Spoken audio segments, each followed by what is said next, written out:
The story begins with a dialogue between two unknown people, a man and a woman. The stranger says that the situation is under control, and if someone tries to break in, she will find out everything. However, the woman does not have time to finish speaking, because a portal appears from nowhere, from where a bullet flies out, killing her and stressing everyone else. Behind all this stands the main character, a young man who admits to himself that he became a criminal not of his own free will. A month ago, a boy named Callum Wells was detained by the Magical Regulation Guild. The protagonist does not understand why this happened, and the guild agent Taryn explains that Callum was detained on suspicion of involvement in the attack on the fitness center. The protagonist is perplexed, and the agent adds that the situation is serious.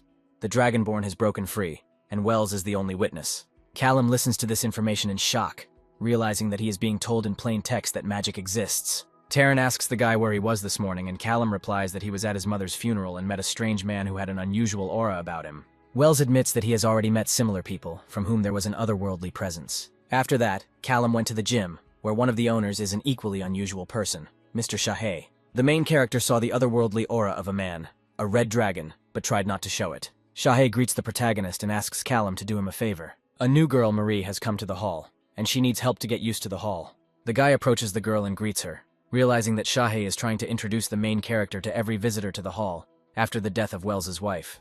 Before Marie can voice her request, she collapses and Callum bends down to see what's wrong. Immediately, strangers burst into the hall and noise starts in the fitness room. Shahay shouts to the main character and lies down on the floor, while the ill-wishers start shooting, and the bullets hit Shahay. Callum tries to stay conscious and sees Shahay fending off his opponents. In an instant, the guy passes out, but a little later he comes to in a burning building. Wells sees Marie unconscious next to him and picks her up so they can escape the fire together. The guy says to himself that he won't let the girl die just like that. Callum is in a difficult situation, but he doesn't stop and continues to move forward, realizing that he cannot die here. Suddenly, a moment later, the protagonist and the girl find themselves outside, and Wells does not understand how this happened. Suddenly, an unknown person who was present at the funeral of the hero's mother approaches the guy and tells Callum to stand still. A man, a magician, puts out a fire with water using his powers. Wells, watching this from the outside, is surprised and does not believe what is happening. The mage approaches the young man and asks who he is, to which Callum asks the man what just happened. The mage says he found dragonfire in a fitness center where there is one victim, one witness, and the perpetrator has escaped. Unexpectedly, the magician asks Wells what his classification is, but the guy does not understand what he is being asked about. Callum says that if the mage doesn't explain anything clearly, the guy won't ask questions. Suddenly, a stranger puts handcuffs on Callum and arrests him. Hours later, the protagonist finds himself being interrogated at the Magic Regulation Guild. Taryn, talking to the mage, says it's amazing Callum has stayed conscious for so long. Among themselves, the men think and assume that Wells is an ordinary person. However, the security system was supposed to knock out every normal person in the gym, and only Callum survived and was not affected by the system. After reviewing the information about the guy, the GMR workers are surprised that in 30 years of life, Wells was never included in the list of magicians, and lived an ordinary life. By now, Taryn has finished explaining to Callum what happened, and concludes that Wells is not to blame for the situation that happened. The GMR worker says that testing and registration must be carried out in the near future in order to understand where the main character can be assigned. Taryn explains that typically every mage works for the Magic Regulation Guild, and most often people with abilities join the guild at an early age. Callum starts by saying that he leads an ordinary life, works as an architect, and has his own clients. Taryn interrupts the protagonist and says that once the guy figures out his magical skills, he will be able to find a much better job. Wells says that he apparently has no choice and asks the guild worker if he can forget the incident as a bad dream. Taryn replies that the guild hunts deserters and executes them upon capture, which frightens Callum. Sometime later, the hero finds himself in a testing room to get information about himself. The responsible specialists are standing in front of him, and Wells, looking at them, understands that after testing he will be taken under control. The young man is angry that the guild does not give him any choice and decides to himself that he will not give up so easily. Taryn asks the protagonist if he is ready to start testing, and the guy asks what it is. Wells is under a special installation, which, according to Taryn, will begin to pour mana into the guy. Callum looks at the device with disbelief and asks how long the testing will take. Hearing that the experiment will last a few seconds, Callum tenses up, because he doesn't feel anything yet. Immediately, the hero's body is pierced by severe pain, and he asks to stop the test, but the specialists assure him that everything is almost over, and the guy loses consciousness. After Callum comes to, he asks Taryn if this is supposed to happen, to which the HMR worker replies that due to the boy's age, his body reacted this way. Taryn immediately says that while Wells was unconscious, specialists managed to apply a magical mark to him. The guy looks at his hand and sees an unusual symbol, and thinks to himself that GMR is clearly not the type to care about freedom. Taryn tells the protagonist that he will most likely need a mentor, as mages of this type are rare. Callum is unhappy and asks if he can go home and get his affairs in order before everything starts. Taryn replies that the protagonist will be accompanied by Sen for the next week until Wells is assigned. On the way home, Callum tries to get his escort to talk and wants to know where he might be assigned. Finally, Sen suggests that the guy will most likely be assigned to the transportation department, since spatial magic is not offensive. Sen himself says that he is a pyromancer, which is why he is often sent to the front lines, and he also has some knowledge of aeromancy. The protagonist asks what exactly the guild is fighting for, and the GMR agent explains that they most often hunt criminal mages, or send fighters to the front lines in the worlds of the 6 portals. Each world has its own supernatural beings, and the worlds supply each other with energy,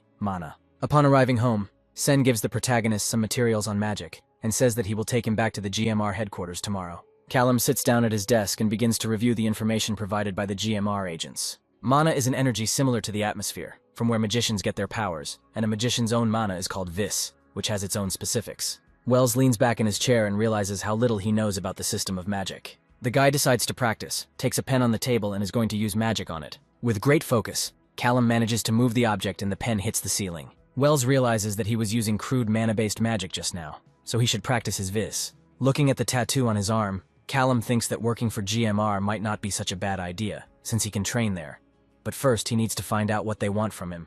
After thinking for a bit, the protagonist decides to Google information about the Magic Regulation Guild. Here, Callum finds information about the mortality rate in the guild, which exceeds 50%. Almost all deaths occur among mages who do not work for large families or the guild itself. After reading information about archmages also working for the guild, Wells decides that he does not want to work with the guild at the same time. The main character is angry that the guild is simply crushing everyone under itself, depriving them of freedom. The guy decides to hide from the guild and opens a safe with money to ensure his escape. Having collected his bag, Callum jumps out of the window, and Sen, who is guarding the main character, comes running to the noise. The GMR agent is angry that the magician escaped from under his nose and is preparing to catch him. Wells runs out into the noisy street, hoping that he has lost Sen, but he realizes that it is too early to relax. Callum remembers the agent's words about Sen being able to control fire and air, which would make the situation much worse. Sen uses the air to move quickly and looks out for the protagonist, knowing that if Wells escapes, the guild will send a stronger mage to search for the criminal. Having risen even higher, the GMR agent thinks that perhaps he should inform Agent Taryn about the escape to the guild,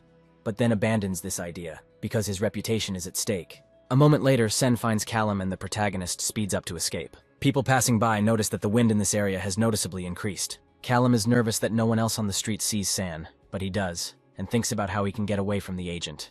The protagonist turns into a store to change clothes, and Sen stops on the street to look around. A moment later, a GMR agent stops a young man passing by, thinking it is Wells, but it is a stranger. Nearby, Sen finds the bag abandoned by the protagonist and realizes that he has lost Callum. Meanwhile, the protagonist catches a taxi and goes to Wesley's farm. Arriving there, Wells rented a corn cob, hoping to be as far from home as possible by morning. Later, going to the restroom, the young man is busy cutting and dyeing his hair to at least slightly change his appearance. Entering a small pawn shop, Callum meets an orc salesman who asks how he can help. Wells asks to change his ID and issue new documents in exchange for $2,000 and a laptop. Meanwhile, at the protagonist's old apartment, Taryn scolds Sen for Callum running away. Taryn is nervous, saying that Archmage Duvala won't like the situation, since she wanted to start training with the guy tomorrow. The apartment is also explored by a magician who was at Wells's mother's funeral, and he says that the protagonist's escape is not surprising. Taryn taunts the mage, Jean, saying that now is not the time for jokes, and that he needs to think about how to present the situation to the Archmage. Sometime later, Jean reports to Duvala, reporting that Callum has escaped, and the news angers the Archmage. The magician tells the woman that he even asked for help from werewolves and vampires, but they are notoriously difficult to deal with. Jean begins to justify himself, saying that most likely the main character just wants to live an ordinary life, since learning spatial magic is very difficult. Duvala becomes even more angry, saying that Callum is now a criminal mage. Finally, the Archmage says that he hopes that the main character will be found soon, because criminals must be punished immediately. Meanwhile, the main character arrives in a small town where he is going to buy real estate, and he is met by a girl, Jessica, and her father, Sheriff Arthur Langley. After getting acquainted, all three go into the house and Callum says how quiet and cozy it is inside, and that the guy will be able to keep himself busy with repairs. Jessica smiles and says that Callum looks too young to be doing something like that. Wells smiles and tells the girl that he needs to relax a little and improve his health. The girl admits that she has been trying to sell this house for a long time, but she doesn't have many buyers. The protagonist replies that it is beneficial and best for him. The next day, Callum sits in the house and thinks about the future, realizing that he has enough money, but he needs to learn more about magic. It's only a matter of time before the GMR agents come for him, so Wells needs to learn as much spatial magic as possible. As he goes outside to practice, Callum reflects that he can't cope without the help of a teacher. He needs discipline and control. The guy opened his first portal by accident, so now Callum tries to use magic intentionally. Finally, the young man manages to create a portal and pass through it, and after that he thinks about how else he can use magic. Sometime later in the shower, Callum uses the portal to help and save himself time. For example, he creates portals to get shampoo cans in the shower. Sometime later, Wells trains to form a vis sphere, a skill taught to mages early on. After creating a sphere of energy, Callum admits that while it's no use, the ball looks cool. Later, the protagonist trains gravity kinesis to manipulate objects on the surface. At the end of the week, the boy sits outside and concentrates his efforts to learn to see with his eyes closed. The hero also manages to see through things, but this requires a lot of effort. Suddenly, Jessica arrives at Callum's house and the guy hurries to meet the girl. Jessica says that school is starting soon and a lot of people will be cutting through Wells' yard. Callum smiles and says it's no big deal. He hasn't cleared the yard completely. Jessica calms the young man down and says that the local children will help the guy, because they love spending time outdoors. As she leaves, the girl says that she lives nearby and Callum can come visit. As Jessica leaves, Callum nervously looks around the area, realizing that the energy is hanging from him everywhere, so he urgently needs to find a way to get rid of the mana. Meanwhile, at the GMR headquarters, a specialist approaches Taryn with the results of the protagonist's test, and says that, apparently, Callum has never used magic before. However, there were some anomalies in the test results. Callum was able to dispel 100 mana thaums. Thus, the protagonist was able to absorb 97 thaums before a special bracelet was placed on him. The specialist explains that an ordinary beginner would hardly be able to withstand such an amount of mana. The girl also added that if Wells had never used magic before, then his supply of vis should be full. She admits that she doesn't know what this peculiarity is connected with, but assumes that it is because the magician has never used magic for a long time. At this point, the protagonist is at home using his vis energy to learn how to hide himself. By forcing the energy into the bearing, Callum realizes that he can now cover his tracks without any problem, making it harder for the GMR to track him. The guy is glad to himself that he is gradually gaining magical knowledge on his own, but inside he still feels empty. Wells remembers his family, his hometown, and misses happy times. However, the hero immediately pulls himself together, saying that he needs to move forward and not think about the past. Therefore, the hero decides to learn more about the city he has come to, and goes to a local store, where he is met by a girl.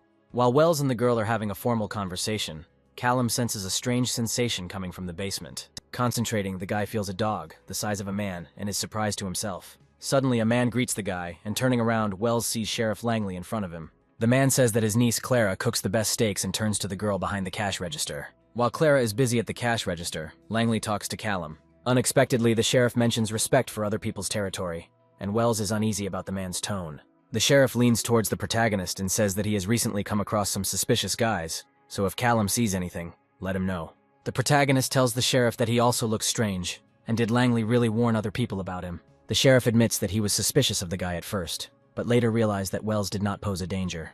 While Callum wonders who Langley warned him about, Clara takes out the protagonist's order and distracts him. Arriving home, the guy examines his mark on his hand, and thinks that it was through it that the GMR agents could have tracked him down. Therefore, the main character decides to get rid of the tattoo and remove it with the help of magic. After removing the ink, Callum throws it into the burning fireplace. The next day, Wells sits down at her desk to study the vis and her abilities even more. Now the guy needs to come up with a strategy for using the vis, and a system similar to a power bank for a phone comes to mind. So Callum will constantly recharge his vis, and if he needs to quickly escape somewhere, he will use the reserve. Suddenly someone knocks on the door, and using his skills, the guy feels 2 policemen behind the door. Wells steps out onto the porch and greets the sheriff, asking what brings him here. Langley apologizes for the sudden visit and says he needs to ask a few questions, and Langley asks where the guy was last night. Early at night, the protagonist lay in bed and analyzed the city he was staying in. Remembering the big dog and the conversation about territories, Callum guesses that the sheriff's family are werewolves. However, remembering Langley, Wells cannot understand what the man wanted to warn him about. While the guy was thinking about all this, some sounds were heard outside the house. Leaving the house with a flashlight, the main character finds no one and goes back home. The sheriff explains that there is no need to be angry at such a question.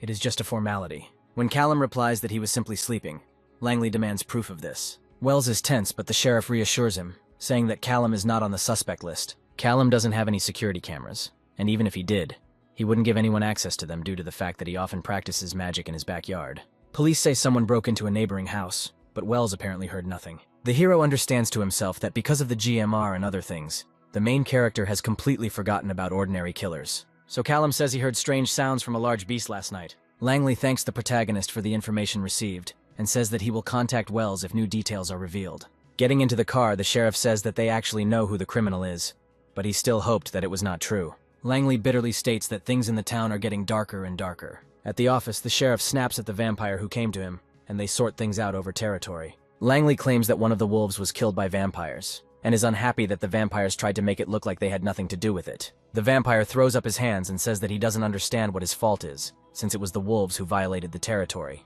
The sheriff gets angry at his interlocutor, saying that before his arrival there were no vampires in these circles at all. The vampire states that if the pack is going to challenge them, they will gladly accept it. Langley finally loses his temper and chases the vampire out of his office. Sometime later, Langley talks to his daughter and tells her that vampires killed a peaceful person. The sheriff gets angry and says he wants to drive the vampires out of town forever and send them far away. A certain Chester, an alpha, calls on the phone and says that without evidence, the GMR will defend the vampires, so he will send his people from the pack to help. Alpha reports that a similar situation with vampires has developed not only in this city, Vinet, but also in 5 neighboring ones, and most likely there is something more serious behind it.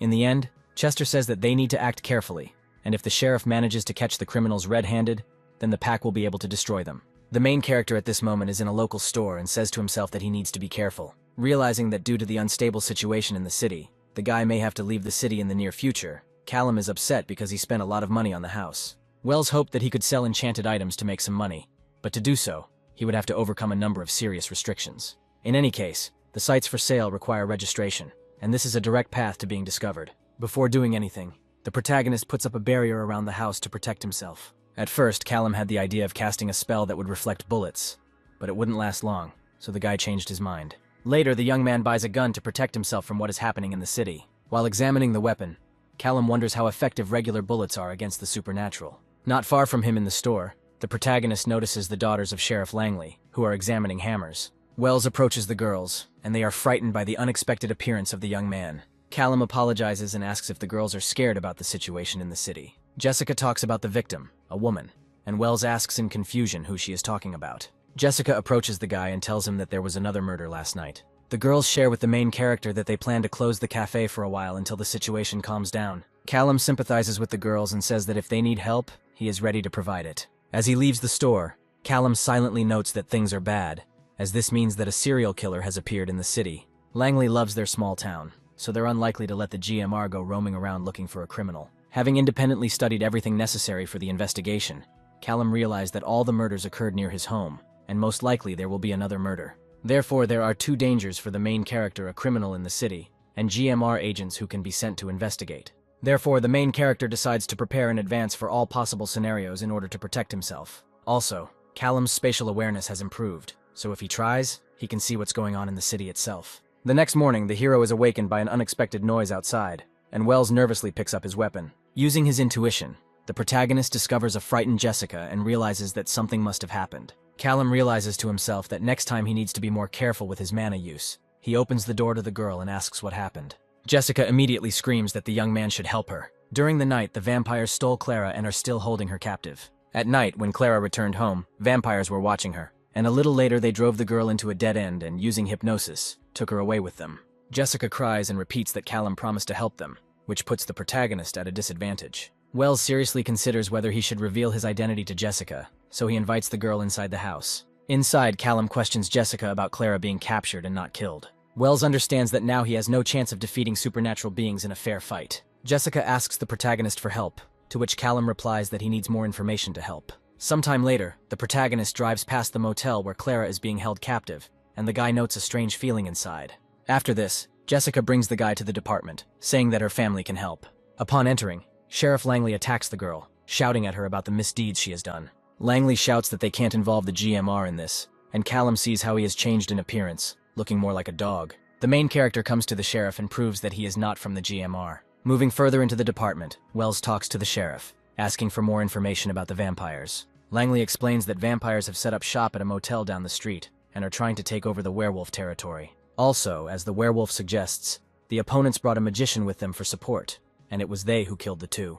Callum asks Langley about the bodies again, wondering if it was really vampires who did it. The sheriff explains that the pack is not strong enough to challenge an opponent, and besides, the agreements where none of the creatures can attack each other without evidence are very much in the way. Callum is shocked by this injustice, outraged that because of the GMR, werewolves cannot fight back against vampires. Using his intuition, the protagonist finds Clara at the motel. The girl allegedly went to the vampires of her own free will, but this is a complete lie. The protagonist asks what the werewolves will do after they bring Clara back. Langley replies that once the girl is free, They will contact Chester so the Alpha can send the rest of the pack to help. Callum then asks how the werewolves are going to kill the vampires. The sheriff explains that you can use a mordite weapon that stops regeneration, or destroy the heart outright. Wells then asks what the situation is with firearms against the creatures. Langley says that the vampire's speed will make them harder to kill, and Callum, after some thought, agrees to help.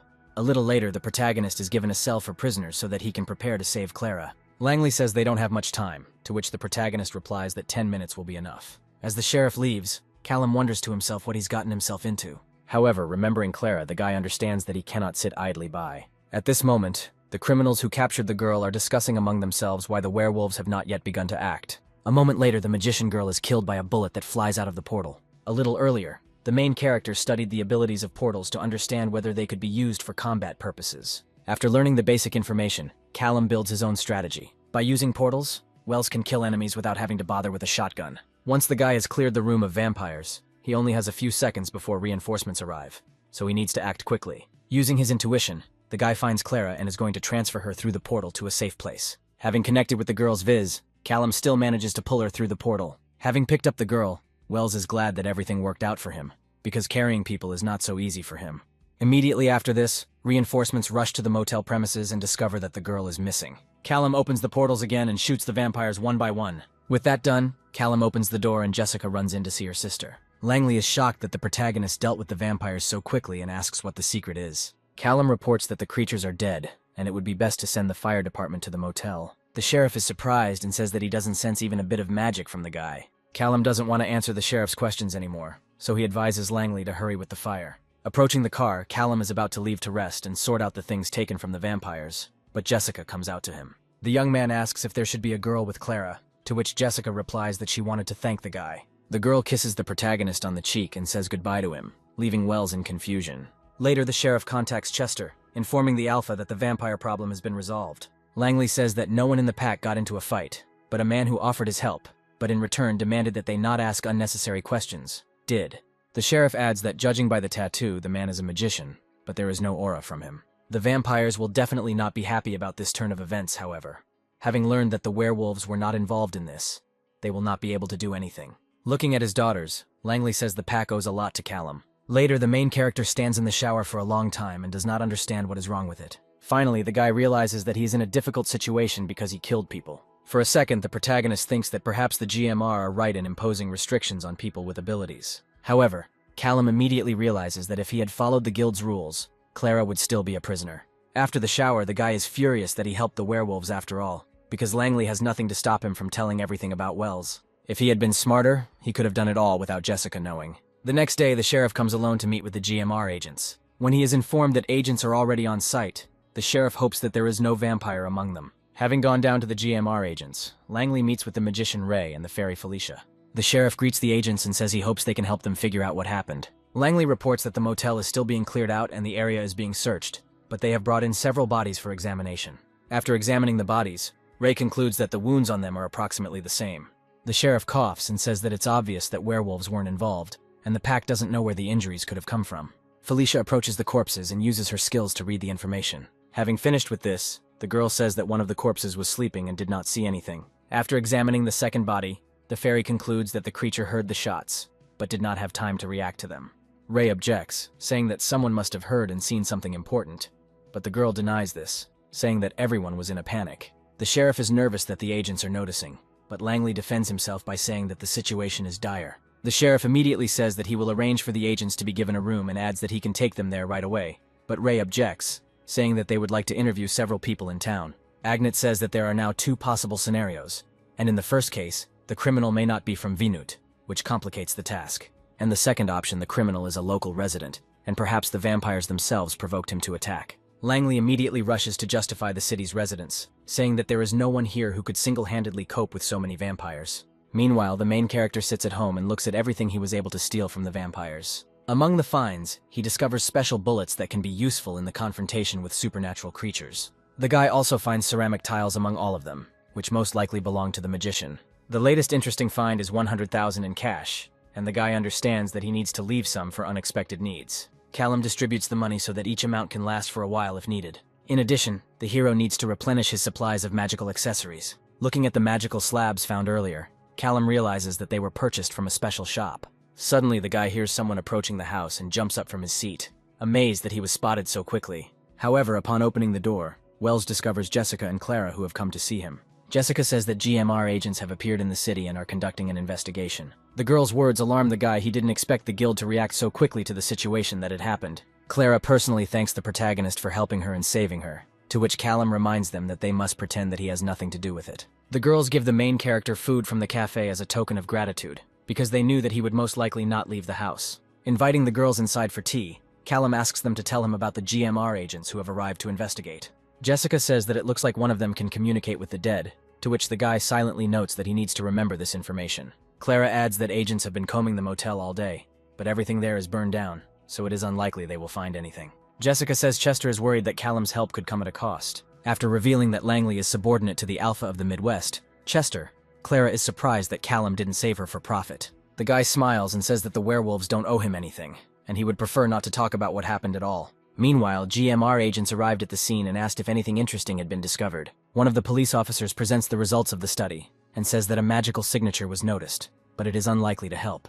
After studying the document, Ray says that the vampires had an aeromancer mage on their side, and that he was apparently the only mage present at the scene. The agent also receives a list of items stolen from the vampires and says that the council in Minneapolis will be furious about this news. As Ray leaves the crime scene, he shares with Felicia that the fire was very strange, and the pack could easily hire a cleanup team to ensure no one finds any traces. However, instead, ordinary people noticed everything earlier. Ray concludes that absolutely everyone is hiding something from them.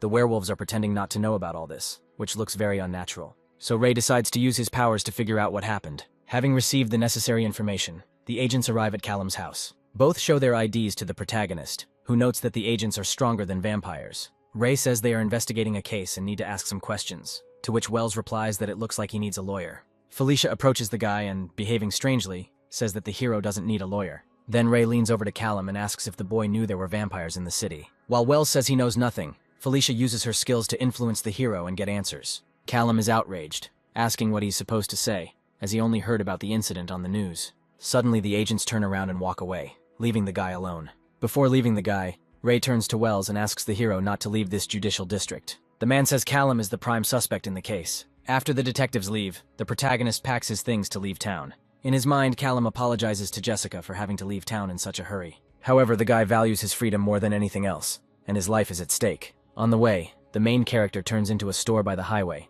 and sees that the seller here is a werewolf. Wells says he needs a new ID and name, and the seller can help with that. The man is perplexed, but the protagonist hands him a gold bar and says that he also needs a car that is for sale near the store. The werewolf takes the ingot and says that he will try to help the guy. Sometime later, the seller hands the protagonist a new ID and car keys, adding that this ID should be enough. According to his ID, Callum is a professor, and before he leaves, he asks where he can buy books on magic. After receiving a recommendation from the werewolf, the protagonist leaves the store and approaches the new car, wondering to himself if Langley has discovered his disappearance. A few hours later, a portal opens near the werewolf shopkeeper, which frightens him.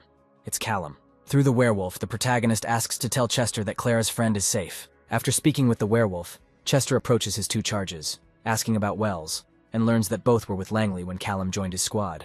Alpha Chester gives his charges the task of finding the main character by smell. Meanwhile, the GMR agents sit in the car and sort through the information they have collected, realizing that they only have one suspect, Wells. Felicia says that he can't be an ordinary person because he resisted her magic. Ray counters by saying that the hero could be a simple person who has been given a protection that he knows nothing about. The girl replies that Callum is the main suspect, especially since he lived next door to the vampire victims. Ray sighs and says that they don't have any other leads anyway. The agents arrive at the main character's house again, but realize that there is no one inside. Ray uses his magic to explore the premises, but both agents are struck by how unnaturally empty the house looks. A moment later, the man finds the used bearing that the protagonist used. While examining the object, Ray says that the metal is ordinary and does not retain any traces of magic. Felicia comes to the conclusion that if Callum is not a mage, he definitely knows someone unusual. Getting up, Ray says that it doesn't matter what happened now, because Wells will never come back here. While Felicia leaves to put the boy out on the wanted list, Ray wonders what Sheriff Langley will say about the find. The next morning, the main character wakes up late in a new car. The guy understands how much stress he is under, because with every delay, the GMR agents are getting closer. Getting out of the car, Callum realizes that if he wants to continue to successfully hide, he must learn as much about magic as possible. Approaching the bookstore, the protagonist notes that the place looks abandoned. Inside, the decor resembles a typical bookstore. There is an old man sitting behind the cash register, sorting through books, and he exudes a magical signature. The salesman doesn't seem friendly, so Callum hesitates to talk to him. Looking at the assortment, the main character is shocked by the high prices for each product. Sometime later, the guy finds a magical treatise and realizes that it is worth spending money on. While Wells is leafing through the book, he is distracted by the seller, who says that he needs to buy the books first and only then read them. The protagonist turns to the seller and asks if there is any similar literature for beginning magicians. At first, the man does not want to help the young man, but later he still uses magic to find the books. The main character begins to get his hands on a variety of literature for beginning magicians. After this, the guy goes to the checkout and pays for 4 books, which cost over $1,000. As he leaves the store, Callum is upset that the shop assistant did not give him his change. A few hours later, Chester's werewolves are on the main character's trail. Callum's scent is very weak. He can somehow hide his trail, but nevertheless, werewolves sense it. One of the wolves suggests asking the locals for help so that they can tell something about the guy based on the description. However, the other werewolf objects, saying that if the alpha wanted to cause a stir, he wouldn't have sent the 2 of them. Arriving at the parking lot, one of the werewolves suggests contacting someone who can track the guy through cameras. There is a certain Lucy. Hacking cameras is her specialty, and it is to her that the wolves decide to turn. Meanwhile, the main character looks through the books he bought and realizes that there is not much good information in each of them. However, he managed to learn something about ceramic plates, which can be used to cast complex spells. However, the guy is confused that the book does not say a word about where and how to buy or sell such a plate. The hero starts the car, hoping to find another similar bookstore nearby. During his trip, the guy managed to meet many creatures, even fairies. The guy remembers Shahei from the fitness center, and hopes that the man is okay after the incident at the club. Walking down the street, Callum realizes that a lot of time has passed since that moment, and he still has not found the reason for that attack. However, he immediately justifies this by saying that it is unknown what he will find there. Suddenly, the hero finds a bookstore, inside of which stands an unknown girl with a very strong aura. Also sitting not far from the girl is an elderly couple, also magicians. The hero realizes to himself that none of those present know that there is a criminal magician among them. The main character notices a suspicious look from a woman sitting nearby and begins to get nervous. However, the woman waves at the guy and Wells realizes that she is most likely just being friendly. Turning around to look at the unknown girl, the hero sees that she is leafing through some book and reciting its text. Callum approaches the girl and says that no matter who the book is written for, half of it is probably nonsense. The girl laughs and replies that she spent the whole day trying to understand what was written there. The main character offers his help, as he himself is looking for books for beginning magicians. The girl admits that she is trying to avoid getting a mentor, since she does not like the archmage who is trying to train her. Callum then asks how the girl wants to avoid getting a teacher, and she replies that she needs to do a personal project. The girl explains the details of the task, and the main character introduces himself as a professor. The girl also introduces herself as Gale Har, and extends her hand to the young man. Callum invites the girl to study together, and the girl replies that she has a lot of free time. When told what the girl needs to study, Wells says it's quite a lot of information. Callum asks the girl about attack spells, because if the girl aims, she can still perform attacks. Gale objects, saying that healing only helps, not hurts. But Callum replies that it all depends on the application of magic. The girl admits that her parents sent her to the best academy of magicians, and therefore she does not have a human medical education. Then the main character writes some information on a piece of paper and hands it to the girl, suggesting that she study the information from the field of medicine at her leisure. Callum challenges Gale to pick one thing she can improve, and then her other skills will improve as well. Sometime later, Wells suggests ending the lesson, saying that's enough for today. Gale sincerely thanks the guy and asks if they can meet again next week. The next day, sitting in the car, Wells notes that he is indeed lucky and will be able to study magic with a novice magician. The main character visits the bookstore again and buys new books, seeing a werewolf woman at the checkout. Suddenly, the saleswoman asks if the guy found everything he was looking for. Callum becomes wary, and the woman says that there is another shelf behind her that might be of interest to the guy. As he leaves the store, Callum is tense that the woman knows something and he needs to get out of this place. Looking into the bag of books, the protagonist discovers something that the saleswoman put in there inside is Chester's phone number with a request to call. At this moment, the alpha himself is next to the hacker Lucy, and the girl says that it is good that they contacted her immediately. Lucy says that she found the main character through the cameras and continues to track his movements. The hacker says that the werewolves sent by the alpha did a lot of dirty work, but the girl was able to build an approximate route where the main character might stop. The last place the boy was seen was a bookstore owned by a werewolf, and that's where the wolves sent by Chester are heading. Alpha asks to tell his charges not to contact Callum, and to let the guy come to them himself. In the evening, the main character stands in front of a telephone booth, wondering whether he should call the alpha. Still, Callum makes up his mind, telling himself that thanks to Chester, he will be able to decide what to do next. Alpha picks up the phone and greets the protagonist, introducing himself. The protagonist admits that he is not a mercenary, to which Chester says that he does not even know who the guy is. Alpha adds that despite this, he knows what the protagonist is capable of, and in return can offer a solid reward, for example, data on the GMR. Callum knows that money is not a problem for him, but it would be very useful to learn some useful things about the agents. Chester adds that he has connections with one of the experts in the field of magic and can arrange a meeting with him.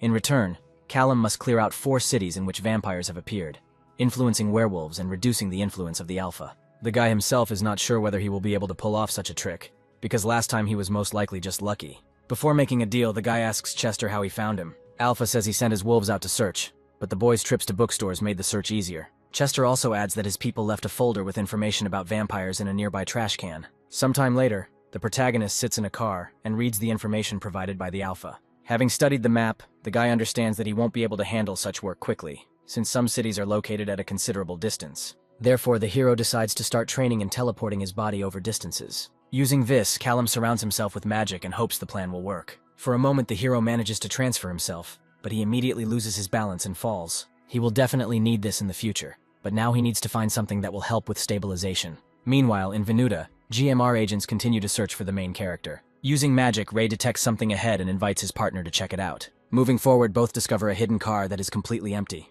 Ray encourages Felicia, saying that they are getting closer to solving the mystery. When the boy goes on a reconnaissance mission, he uses his magic to increase the speed of his motorcycle. So once the transport issue is resolved, he can calmly inspect the vampire nests. Alpha Chester gave the guy the contacts of all the local alphas, but it would be wiser for Wells to avoid contact. According to the information given to the guy, one of the vampire nests is located not far from the hero. Using his energy, Callum discovers a movie theater with 9 vampires inside. There is also 1 earth mage among the enemies, and there are many magic shields in the building. Callum realizes that if he doesn't go inside, he can easily bypass the defenses. The only problem is the mage, because his magical shell looks solid. For a moment, Callum wonders if he should turn down Chester's offer, as the job looks tough. Using his senses again, Wells discovers another vampire, and is horrified to realize that he still hasn't figured out the true speed of vampires. The current enemies have a little unconscious girl as a hostage. Angry, the guy still decides to help and writes to Chester about it. Immediately after the reconnaissance, the main character hurries to meet with Gale at the bookstore. During the lesson, the girl hands the guy a telekinesis plate, and the main character praises her. Gale thanks Callum for bringing her the study materials. The girl takes the artifact back and uses her magic on it. Gale is pleased that she is able to influence the plate. When the experiment is successful, the girl throws herself into the protagonist's arms and thanks him for his help.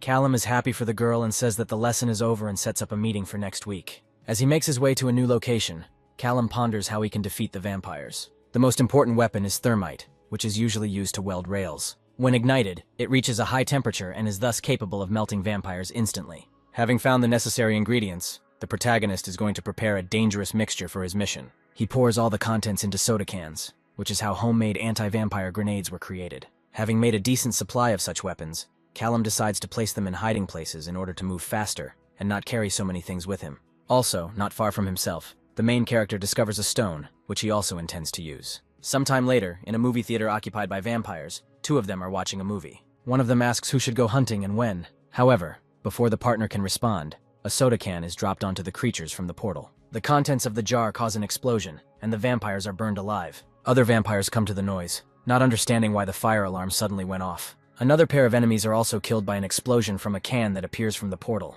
Callum, who is leading the attack, feels that everything is going smoothly and has no intention of stopping just yet. Sometime later, the magician reacts to the noise when almost all the vampires are already dead. Leaving his office, the magician discovers that all his observers are dead and the building is on fire. Callum senses a strong defense around the mage from a distance, and realizes that his attacks may not be able to penetrate it. Then the guy picks up the stone he found earlier, convincing himself that there is a living creature in front of him. Even if it is a magician, his reaction is human, so Wells moves the stone closer to the portal. By lifting the stone to a great height, Callum plans to place it directly into the portal and then release it. The boulder falls on the mage, catching him off guard and killing him instantly. Finally, Callum uses his senses one last time to make sure there are no survivors left. An hour later, the main character arrives at the cinema to make sure that there are no more vampires nearby. Chester, who is with Lucy, asks the girl if there is any reaction from the vampires to the incident. The girl reports that there is nothing yet, and Callum is doing his job cleanly. Alpha gets messages from the guy about clearing out a few more nests, and the werewolf wonders how the guy can do it so quickly. Arriving at the next point, the main character uses his sense of smell and determines the number of vampires and finds another magician. There are 2 people locked in a room, a guy and a girl, handcuffed. Now the main character's task is to pull out innocent people so that the fire does not affect them. Callum realizes that if he pulls them out and takes them with him, he will reveal his identity, which he doesn't want to do. Remembering the guy and the girl, the hero understands that he can no longer leave them. Therefore, at any cost, the young man decides to destroy the nest of vampires. He needs to act quickly. First, he needs to find the weak points in the nest. In his strategy, The hero needs to destroy the places where there are most vampires. Having calculated everything carefully, Callum prepares 6 jars of thermite, which should be enough for the cleanup. The main character lights all the prepared bombs at once and teleports them. A young man and woman, prisoners, hear noise and explosions and become frightened. The guy tries to break the bars to get him and the girl out, but he can't. Then a portal opens behind their backs and the main character emerges from there. Callum tells the hostages to stand up so he can carry them. The protagonist frees the hostages from their handcuffs and adds that he will get them out. Finally, Wells carries the boy and girl to a safe place and is about to leave. The boy and girl try to find out who Wells is, but the hero refuses to answer and leaves. Having passed into the safe zone through the teleporter, the protagonist takes off his hood and mentally pities the victims. Alpha writes to the protagonist that the vampires are leaving the remaining points, so the hunt can be stopped. Now the main character can breathe a sigh of relief because it's all finally over. For a second, the guy remembers the guy and girl he saved and is glad that he was able to help them. Some time ago, Chester was in Lucy's office arguing that it was impossible to clear the points so quickly. There is another person sitting next to the Alpha, Jasper, who assumes that the guy uses GMR teleports or fairy magic. Lucy says the guy hardly uses his phone, so she was unable to track his activities. Chester wonders what would happen if he could transport his people at such speeds over different distances. Alpha says that perhaps the information from Jasper will not be enough for the protagonist. Lucy comes into the conversation, saying that Callum is unlikely to have a good hacker under his command. Chester says that if he were Lucy, he would be careful because of her relationship with GMR. The girl objects, saying that the guilds don't care about people like Lucy. Suddenly, during the conversation, Chester's phone rings.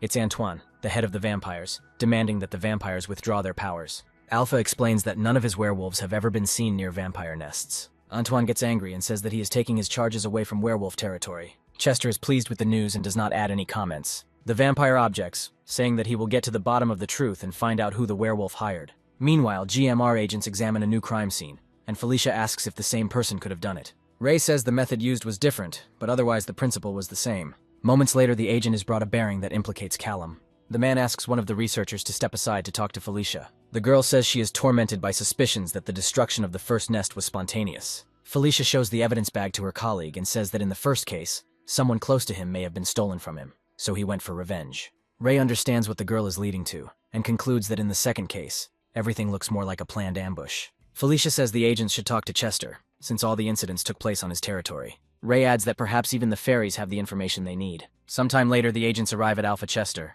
After asking the werewolf if he knows why the agents turned to him, the Alpha expresses regret over what happened to the vampires. The werewolf adds that although he had skirmishes with vampires in the past, the pack has nothing to do with the massacre now.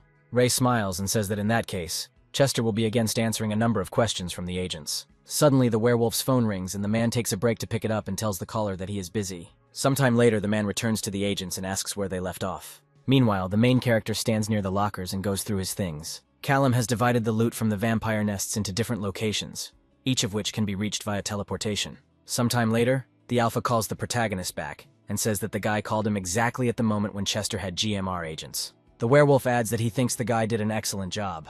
Wells asks if it is true that the werewolf did not give information about him to the guild agents. Chester confirms this and adds that the agents were of course upset that the werewolf didn't know anything. However, the man adds that, whatever the case, the guy needs to be careful, because if he is spotted, the werewolf will not be able to help. Chester then moves on to the issue of payment and introduces the protagonist to Jasper, the magic expert they had previously spoken about. The werewolf also introduces Lucy, an IT specialist, to the guy. Callum smiles and asks that in that case the conversation should not be listened to. Lucy snatches the phone from Ala and says that she is amazed by the main character's abilities, so she wants to help him. After thinking for a bit, the main character still agrees to help Lucy, because her skills can come in handy. Jasper immediately takes the phone from the girl and tells the main character that he just scanned several grimoires. The man adds that the hacker will send Callum all the necessary files and Jasper's contact information. Callum sincerely thanks the man and leads him out of the room where he had been talking before. Finally, Chester picks up the phone and warns the protagonist that he needs to be careful with the vampire Antoine. Later in the evening, the protagonist sorts through the documents sent by Jasper and mentally thanks the magician for the valuable papers. However, there isn't much information about spatial magic in the books, which means Jasper doesn't know much about it either. Sometime later, the main character calls Lucy and the girl is surprised that the guy decided to contact her so soon. Callum says he has a job for the girl, but first he wants to know how much it will cost him. The hacker offers to send the guy a price list, but adds that the price depends on how interesting the activity is. Lucy says that normal people in the supernatural world are given boring jobs, and Callum is surprised that the girl is a normal person.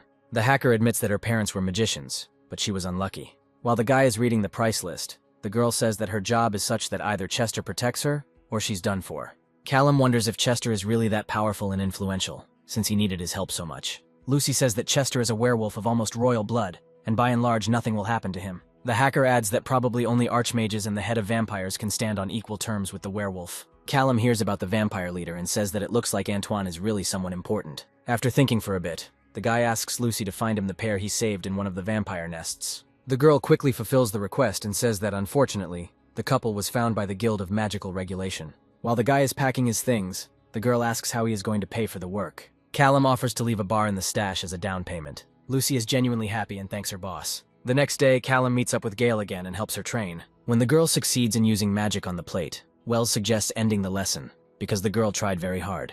Suddenly, the girl asks where the main character found such a spell, because she herself could cope with light spells for a long time.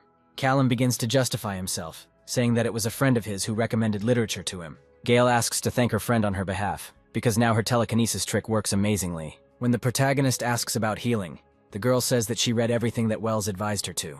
However, the girl does not realize that the guy does not understand what she is talking about, and Callum feels the difference in magical training. Even though the main character started learning magic later than everyone else, it's still annoying. Gale grasps new information very quickly, and it is because of this that the guy sees his difference from a trained magician. At the same time, in another place, a meeting of the heads of the creatures begins, where Chester is unhappy that the one for whom the meeting is being held at night has not yet arrived. The head of the magicians calms his colleague and says that the vampire should arrive soon. Finally, the door opens and Antoine joins his colleagues. Chester greets the vampire with irritation, saying that he has finally arrived. Antoine gets angry at the werewolf and tells him he should hold his tongue, and both leaders are upset with each other. Fey leader Reveb tells the vampire and werewolf to stop and suggests they start a meeting. Archmage Jeanri, the leader of the GMR, declares the meeting open. Meanwhile, the protagonist comes back to Vinuth. First, Callum checks his house to make sure it's okay and hasn't been cordoned off by the guild. The guy thinks to himself that it is thanks to Langley that they did not allow the GMR to cordon off the house, hoping that the guy might return. Near the house, the protagonist opens 2 bags of money and discovers that they are untouched. Callum intends to take as much gold with him as he can carry. Having moved the necessary things, the guy realizes that now the most reasonable thing would be to simply leave. You just need to drive through the city without greeting anyone at full speed. However, the hero simply cannot leave and approaches the cafe where the Langleys work. Using his intuition, the protagonist discovers the whole family gathered in a cafe. Inside, Jessica talks to Clara and asks her sister to bring steaks. The sheriff asks Jessica about Clara's condition after the kidnapping. The girl admits that most likely because of the vampire's spell, she, Clara, does not remember anything. Suddenly, Jessica smells a familiar scent and goes outside, seeing a motorcycle driving away from the cafe. The main character walks away, realizing that he almost got caught. The guy remembers Duvala and realizes that if he is near Langley, he has a better chance of being caught by the GMR. While the protagonist is returning home, Lucy calls him and asks if he wants to know where the GMR teleportation circles are. The hacker says it's not hard and she's surprised Callum doesn't know this yet, since they thought he was using them. The guy denies this, saying that the assumption is good, but wrong. The hacker sends the guy a list of public teleports, and adds that important families have their own private portals. After receiving the list, the guy is amazed that one of the teleporters is in a mattress store, and is convinced that magic surrounds people everywhere. Later, the hero analyzes his further plan of action and understands that now it is more important to train the teleportation skill. Callum uses his senses to examine the portal in the shop, and realizes he needs to get closer to understand how the guild creates the teleporters. Remembering his lessons with Gale, Wells realizes that all magic is about carving something onto some kind of plate. Having constructed a primitive sketch of such a plate, the guy opens a portal and goes into it. Meanwhile, the leaders' meeting continues, and Antoine reveals that someone is working for the werewolves against the vampires. Chester protests and says that he will not tolerate such reckless accusations against the pack. Antoine asks the Archmage to publicly denounce the Alpha, since he is not contributing anything to the discussion. The Fey leader objects, saying that the vampire is being reckless and blaming the werewolf for no reason. The Archmage concludes that the guild is investigating the incidents in the vampire nests, but all suspicions have been removed from the werewolves. Janri also says that all leaders should be on guard, because the criminal is a danger to everyone. Antoine says that if werewolves aren't involved in what's happening, then the guild must have some leads. The Archmage takes out the bearing that Callum used and shows it to all his colleagues. Meanwhile, the main character arrives at another point with a teleport, a bookstore where he studies with Gale. The guy realizes that he can use a special program and create his own spell for movement. However, even if he does something, it is not a fact that the thing will work. At that moment, he senses the student approaching through the portal. The hero guesses that most likely the mark on the hands of the magicians is used for movement, which opens access to teleportation. The guy is furious that he can't just walk up to the teleporter and take a good look at everything. Gale approaches the bookshop clerk, asking where Callum is, but the hero is not there yet. Wells immediately calls the girl and Gale admits that she thought the guy had forgotten about her. When they both sit down at the table, the girl says that this time she would like to learn more about movement magic. Callum says it's a tricky topic, especially considering that healing magic has nothing to do with movement. Gale whines that everything would be easier if she were an elemental mage, then there would be less requirements. Callum remembers being in Gale's shoes and how he was also upset. Suddenly, the girl says that since Callum is a space mage, he could teach her a couple of spells. The guy was caught off guard because he wouldn't be able to show Gale what she asked him to do. Still, the main character moves the chair nearby and demonstrates his skills. Gale is delighted and Wells begins to justify himself, saying that because he is tired, he cannot demonstrate anything else. The girl gets up from her seat and asks if she can learn to do the same. An hour later, Callum shows the girl the books he used to learn magic. Suddenly, the guy's phone starts ringing. It's Lucy, and the hero is surprised. Callum leaves while he talks to the hacker and asks how things are going. The girl says she has some news about the rescued couple. Lucy explains that the GMR has a clear set of rules that govern actions against ordinary people. Based on all this, the victims will be handed back to the vampires, which outrages the main character. Lucy understands that this is a stupid law, but it is more important for the guild to follow all the rules.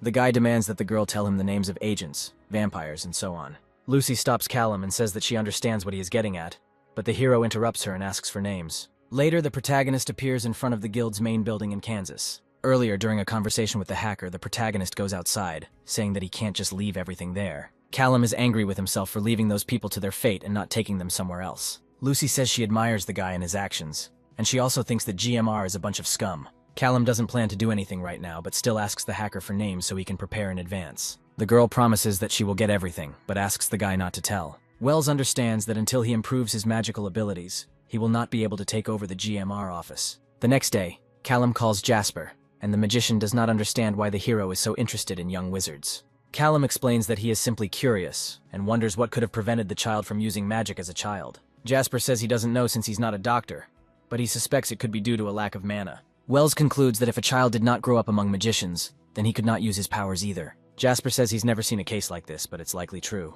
The main character understands to himself that this makes sense, because the first time he was able to use magic was at a late age next to Shahei.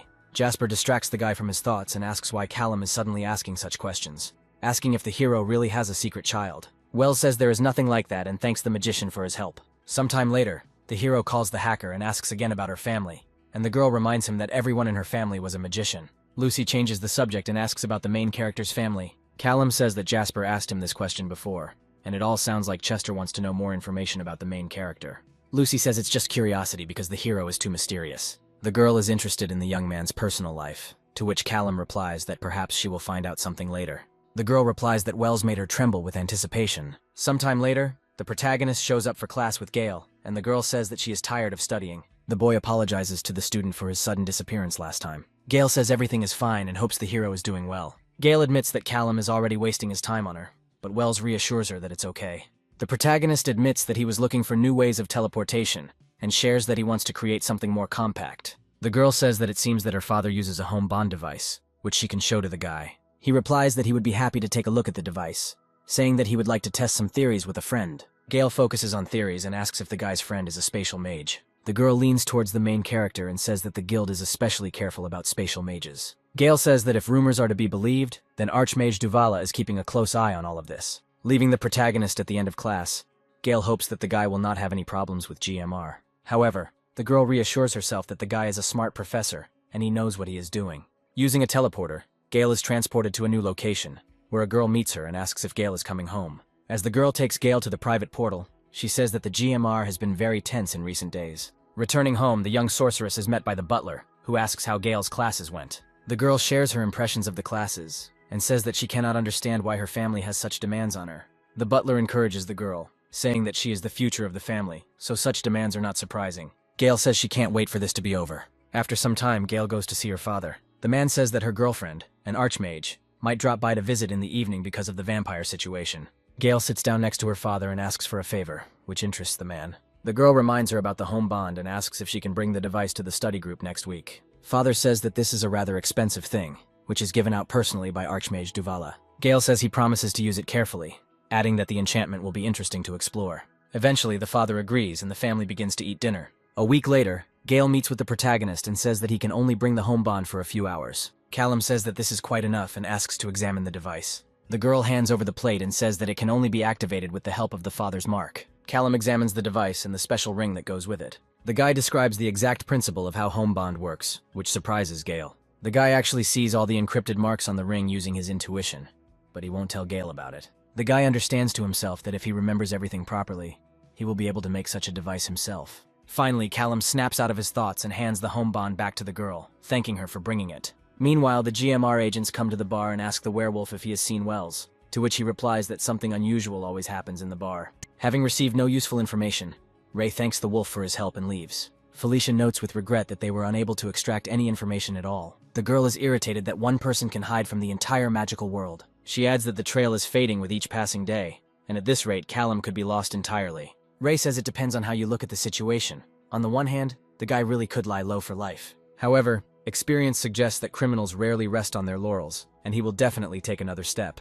Felicia reminds that if the first attack was committed for personal reasons, then the perpetrator must have weak points. Ray agrees that the guy may have some attachments. Meanwhile, the protagonist made a ring with a laser engraving copied from Home Bond. All that remains for the main character is to charge the object with his energy, and then it will work. Having filled the decoration with magic, the guy teleports into the bathroom and hits himself hard. While packing, Callum realizes that there is more to spatial magic than the GMRs are leading him to believe. The Archmage is careful to keep the space mages on a short leash, for only she knows what such magic is capable of. Because of this, the guy realizes that he is in even greater danger than he was before. Sometime later, the protagonist meets with Gale again and she is going to demonstrate her skills. The girl creates her first shield, which, although not reliable, should be enough to pass the test. Callum encourages the girl, saying that he believes in her. When the girl successfully performs the spell, Wells cautiously remarks that it looks like their lessons have come to an end. Gale asks the teacher to meet next week so she can tell him how the test went. Suddenly, the girl notices a bruise on the main character's arm, which Callum received after falling into the bathtub. Gio offers to cure the bruise with his magic, but the hero says that he is fine. However, the girl helps Callum out of gratitude for all the lessons he has given her. Looking at the hand, the guy is amazed by this ability and praises the student. Gale says goodbye to the protagonist and says that she needs to sign up for the exam. Finally, Callum grabs the girl's hand and says that the girl can't let others put her down. The next day, Gale takes the exam and the examiner suggests starting it in order. Since the girl has no problems with healing, this point is skipped, and Gale demonstrates the skills of light, movement, shield. The examiner praises the girl and suggests moving on to attack spells. Concentrating, the girl destroys the mannequin standing in front of her. The examiner asks how she did it, and Gale explains that she used healing in reverse, creating blood clotting. The examiner looks strange and the girl asks what's wrong, and that should be enough. The man says he needs to check something and is leaving for a while. 4 hours later, Gale is still waiting for the examiner, worried. Here, GMR agents come to the girl and greet Gale. The girl is worried about failing the test, but Ray replies that he is not responsible for it, but he is interested in learning about that very attack. Gale begins to explain that the original idea for the attack was not hers, but someone else's, and Ray asks if she can tell him his name. Gale introduces the protagonist as Professor Brown and asks if there is any problem, to which Ray asks her to tell him more about the man. Sometime later, the protagonist calls Lucy and asks her about the GMR, to which the hacker replies that the agent still cannot figure out the killer. The girl says that many vampires decided to lie low because of the main character's actions. Callum replies that it is much better for him this way, because he did not want to attract unnecessary attention to himself. Suddenly, the guy asks Lucy what she knows about Gale's family, and Lucy tensely asks why the guy needs it. Wells says he met a girl from this family and helped her. Lucy does some research on the girl and finds something bad. Her family is one of the most dangerous and influential, and Archmage Har personally defined combat magic. However, Gale is a healer, which means there was incest in the family. Callum says it might be some kind of coincidence. Lucy doubts it, and says that perhaps it was a political alliance, since such influential families cling to their pure blood. Apparently, the Gale family wanted to create a new talent. Lucy concludes that this family is definitely not the kind of people the protagonist should get involved with. Callum thanks the girl for the warning and information.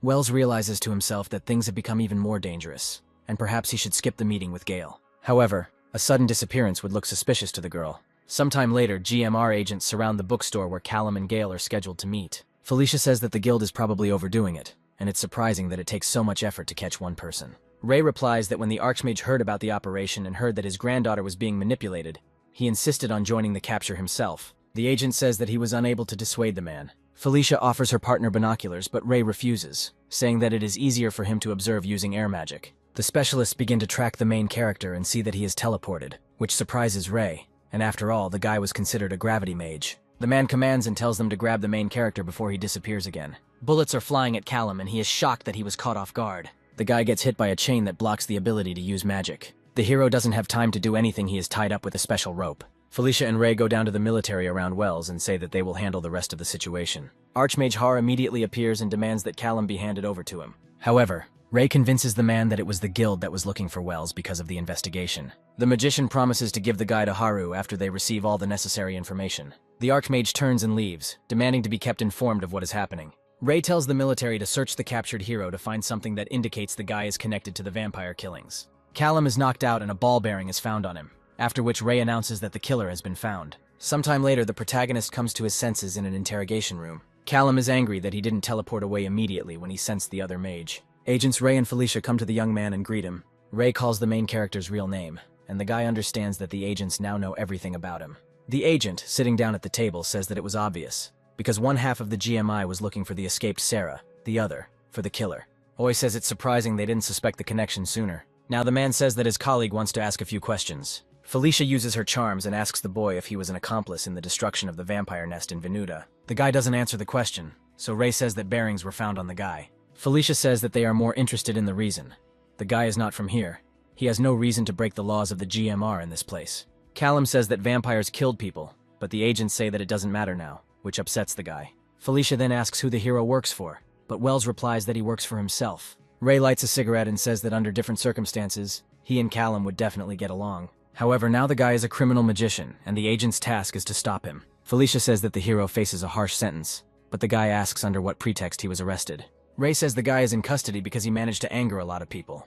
Now the agents are accusing the guy of teaching Gale the spell, and want to know where he learned about it, and in general, whether he had a strong influence on the girl's reputation. The protagonist says that everything is obvious to him, but the agents don't understand what he's talking about. Callum explains that Gale's attacks are based on basic biochemistry. Ray says that in this way the guy is corrupting magic, mixing it with the ordinary human understanding of things. Wells says he wasn't aware that this was a problem, and asks what problems Gale might have. The agent says that due to the guy's influence, the girl could become a criminal magician. Ray says that in this way, the hero has tempted the girl to be cruel, but Callum gets angry, saying that it is a requirement of the GMR to know offensive spells. In response to the guy's aggression, he receives a shock. Felicia asks if the hero tried to recruit Gale for his organization. The girl says that if the guy wants to help Gale, then he needs to be more open, to which the guy replies that the agents are using the girl to get him to talk. The protagonist smiles and says that as soon as the guild is threatened, the secret police immediately intercede. The guy immediately adds that after this conversation, none of the agents will see him. Callum asks if the agents have any idea why he's even talking to them. Ray understands what the hero is getting at, because it is impossible to open a portal in the room. Callum replies that he doesn't need the portal, and he was thinking about how he would act if he found himself in a similar situation. Wells hints that he has placed Tool's home bond where agents cannot retrieve it. The main character disappears and the agents do not have time to catch him. Felicia doesn't understand where he could have disappeared to. Ray declares a level 4 alert and requests all available agents be made available to him. Felicia doesn't understand how he could disappear like that, because the hero was being checked for home bonds. The agents wonder about Duval and that someone else could have made the device, but Ray says that's impossible. Felicia suggests tracking the hero by blood, but Ray says that this is also useless, and the guy has already disappeared. Duval is informed about the disappearance of the main character, and she is furious that the guy is most likely being helped by someone. Jean says they can investigate, but there are more serious problems. After reading the main article about Callum, Duvala asks again if he seduced Gale. Jean confirms this, but doesn't understand why everyone is so worried about it. Duvala explains that healing is one of the few abilities that can bypass normal mana protection if used aggressively. If Gale delves too deeply into this knowledge, she will become a dangerous opponent. Jean asks if the Archmage can provide any knowledge that will help the guild in their investigation. Luvala says that spatial mages are not dangerous, although there are some techniques that can be tricky. The Archmage says that a spatial mage is born once every 30, 40, and she needs every one of them. Sometime later, Callum is free and glad that he thought to hide all his personal information around the state. Remembering the GMR, the guy realizes that the agents think he works for some organization, which can confuse them. After contacting Lucy, the girl says that she was afraid that she would never hear the hero's voice again. Callum asks how he is doing and how bad it is. Lucy says that everything is actually quiet, because no one admits to anything. Callum is surprised that the hacker still wants to work with the protagonist. The guy says that now he just wanted to make sure that the girl was okay. Such a hero asks where he can find some magical equipment. Lucy says it's not an easy task, since such things are regulated by the guild. She says that such things are done from portals, and since the hero Ul is wanted, she can try. Callum confirms that he should have known it wouldn't be easy. Lucy informs the protagonist that Archmage Duvala is furious. After all, she is a spatial mage who controls everyone else. That same night, Callum sits in a tent in the woods and studies the materials sent by Lucy. The guy is close to the fairy territory, and is wary because he has never interacted with fairies before, and does not know what they are like. Fairies can do things that ordinary magicians cannot understand. Using his sense of smell, the protagonist detects movements away from the tent. He discovers a whole group of creatures on the hunt. Not far away in the forest, a young man and woman are running away from pursuit. The girl is already tired and can't run, but the guy encourages her. The guy understands that if they give up now, they will die like the others. The main character remembers his childhood many years ago. On the playground, a boy wilt how long bullies have been bullying children. However, the main character did not dare to help the offended boy. Wells' father approached him and asked why he stayed away. The boy replies that it was his turn to ride the slide, so he didn't help. The father is disappointed with his son's response and says that he thought he raised his son well. Callum asks why he had to say anything. Wells says it was another boy who pushed the poor guy, but for some reason the father is angry with Callum. The father explains that the boy should help those who need it. After all, villains only win when good people stand aside. Returning to the present, the guy realizes that he needs to help those people. However, if he interferes with this now, the plane will catch the eye of the GMR. Immediately, the hero hears a terrible sound not far from his tent. A group of hunters say among themselves that the hunting time has almost come. The girl says that the people found have already escaped. Callum feels the creatures begin to move. The main character smiles and says that no matter who he deceives, he is a good person. As he leaves the tent, Callum says he is starting a fairy hunt. The hero uses his senses to determine the exact location of creatures and follow them. Even if the boy doesn't know what skills the fairies have, he at least knows how many of them are out hunting. Wells takes 24 rounds of ammunition with him and reloads the pistol. Callum's goal is to find the humans before the creatures do, and get the victims to safety. Wells understands that people can easily survive the hunt. Meanwhile, the girl and the boy continue to run away, and the girl says that she can't run anymore. The guy helps her get up and suggests that she hide somewhere. Then the main character appears in front of Dad and says that he came to help. The guy asks who Callum is, to which Wells replies that he just wants to help them. The hero says that there is no time to explain. He says that now they need to follow the instructions. Callum explains how to get to safety and warns the pair to move quickly. The guy thinks that in principle he could immediately teleport people to a safe place. However, they need to get off the path and lead the fairies out of this area, and Wells cannot go with them, because he might be noticed. The couple say they will follow the young man's advice, and Callum says they will meet in a safe place. Having reached the right place, the girl asks her boyfriend if she can trust the main character. Before the guy can answer her, Callum transports them to another place. The main character helps the girl to get up and says that they are a kilometer away from the dangerous place. Callum asks the couple how they ended up in this situation and why they were being followed. The girl says that they don't know, and the creatures simply ordered the couple to hide from them. Wells is angered by these words because people were caught just for fun. The guy opens a portal and leaves to deal with the creatures. Meanwhile, monsters roam the forest, unaware of humans, and Callum quietly takes the pixies through portals. The girl says that people are stupid and it is very easy and fun to deceive them. Suddenly, both hunters notice that the pixies are missing. Suddenly, a portal opens under the creatures, but one of the hunter's tree assistants does not manage to hide. The boy then tells the remaining assistants to hurry and report the attack to the monarchs. After this, one of the tree creatures is killed by a boulder that appeared from the teleporter. The huntress begins to get angry that someone dared to attack them, but does not have time to finish. A portal appears in front of the girl, and the bullet hits her right in the head, killing her instantly. The second hunter sees this and in a rage is about to use magic. He senses someone nearby, so the remaining wooden warrior aims his bow at the killer. Callum notices an arrow flying towards him at the last moment, but manages to disappear into the portal. The protagonist tells himself that he needs to be careful and stay out of reach. Suddenly, an enemy appears behind the guy who is about to attack. At the last moment, the hero jumps back and takes out a pistol. However, the enemy has already disappeared, and Callum does not see that he is trying to attack from behind. The creature throws the protagonist into the distance, and Wells does not understand how this happened. Finally, Callum uses his senses and detects an enemy nearby. Now the boy notices the creature in the tree trunk, realizing that it can move in this way. Trying to shoot the enemy with a pistol, Wells sees that the creature is nimble. An idea comes to the guy's mind on how to defeat the enemy. At the moment when the enemy is about to attack the guy again, the hero activates magic. Using a group of teleporters, the guy kills the creature. With that done, Callum opens a portal to leave. The main character takes the remaining hunter to the cave. In it, the hunter finds the corpses of the pixies that Callum took earlier. Sometime later, the protagonist meets the rescued couple and says that it will be safer if everyone forgets about it. The girl replies that they understand this and will support the hero. Wells says he understands the event was traumatic for the couple, but they must find the strength to cope with it. After saying goodbye to the couple, Callum calls Chester and says he's having problems with a group of fairies. Chester ponders the boy's words as Wells describes those he encountered. The werewolf says that the protagonist needs to leave immediately, since the fairies were of noble origin. Here, Chester says that he could help the guy and offers to work for him. However, the hero refuses, saying that after the last skirmish with GMR, he began to value freedom more. The werewolf replies that in that case, the guy needs to hide somewhere where supernatural creatures can't get to him. After finishing the conversation with the main character, Chester tells the hacker that he doesn't understand what the guy is thinking. The werewolf praises Callum for pulling off such a plan to escape from the GMR, and now the man wants to know more about the main character. Alpha approaches Lucy and asks if she has found any more information about Callum. Chester doesn't believe that magic has awakened in the boy out of the blue, so he thinks that Wells has some influential relatives. The main character himself arrives at the airport and silently hopes that this is the right path. Flying as far as possible seems like a good idea, since the GMR were able to track the guy down even in Venuta. For a second, the hero remembers Agent Sen and his words about the guild. According to the agent, all portals are carefully guarded and can only be entered under special circumstances or with an escort. So if the protagonist can find a way to get past the guards, he will be safe for a while. However, to find the portal, you need to go to Europe. While examining the airport, Callum realizes that this place is heavily guarded and that he won't be able to simply teleport onto the plane. Buying a ticket is also risky because it can be tracked. Sometime later, the protagonist uses invisibility to walk in the crowd. The guy developed this trick together with Gale when they were training together. While Callum is wondering what to do next, he sees a man rob a woman and run away with her bag.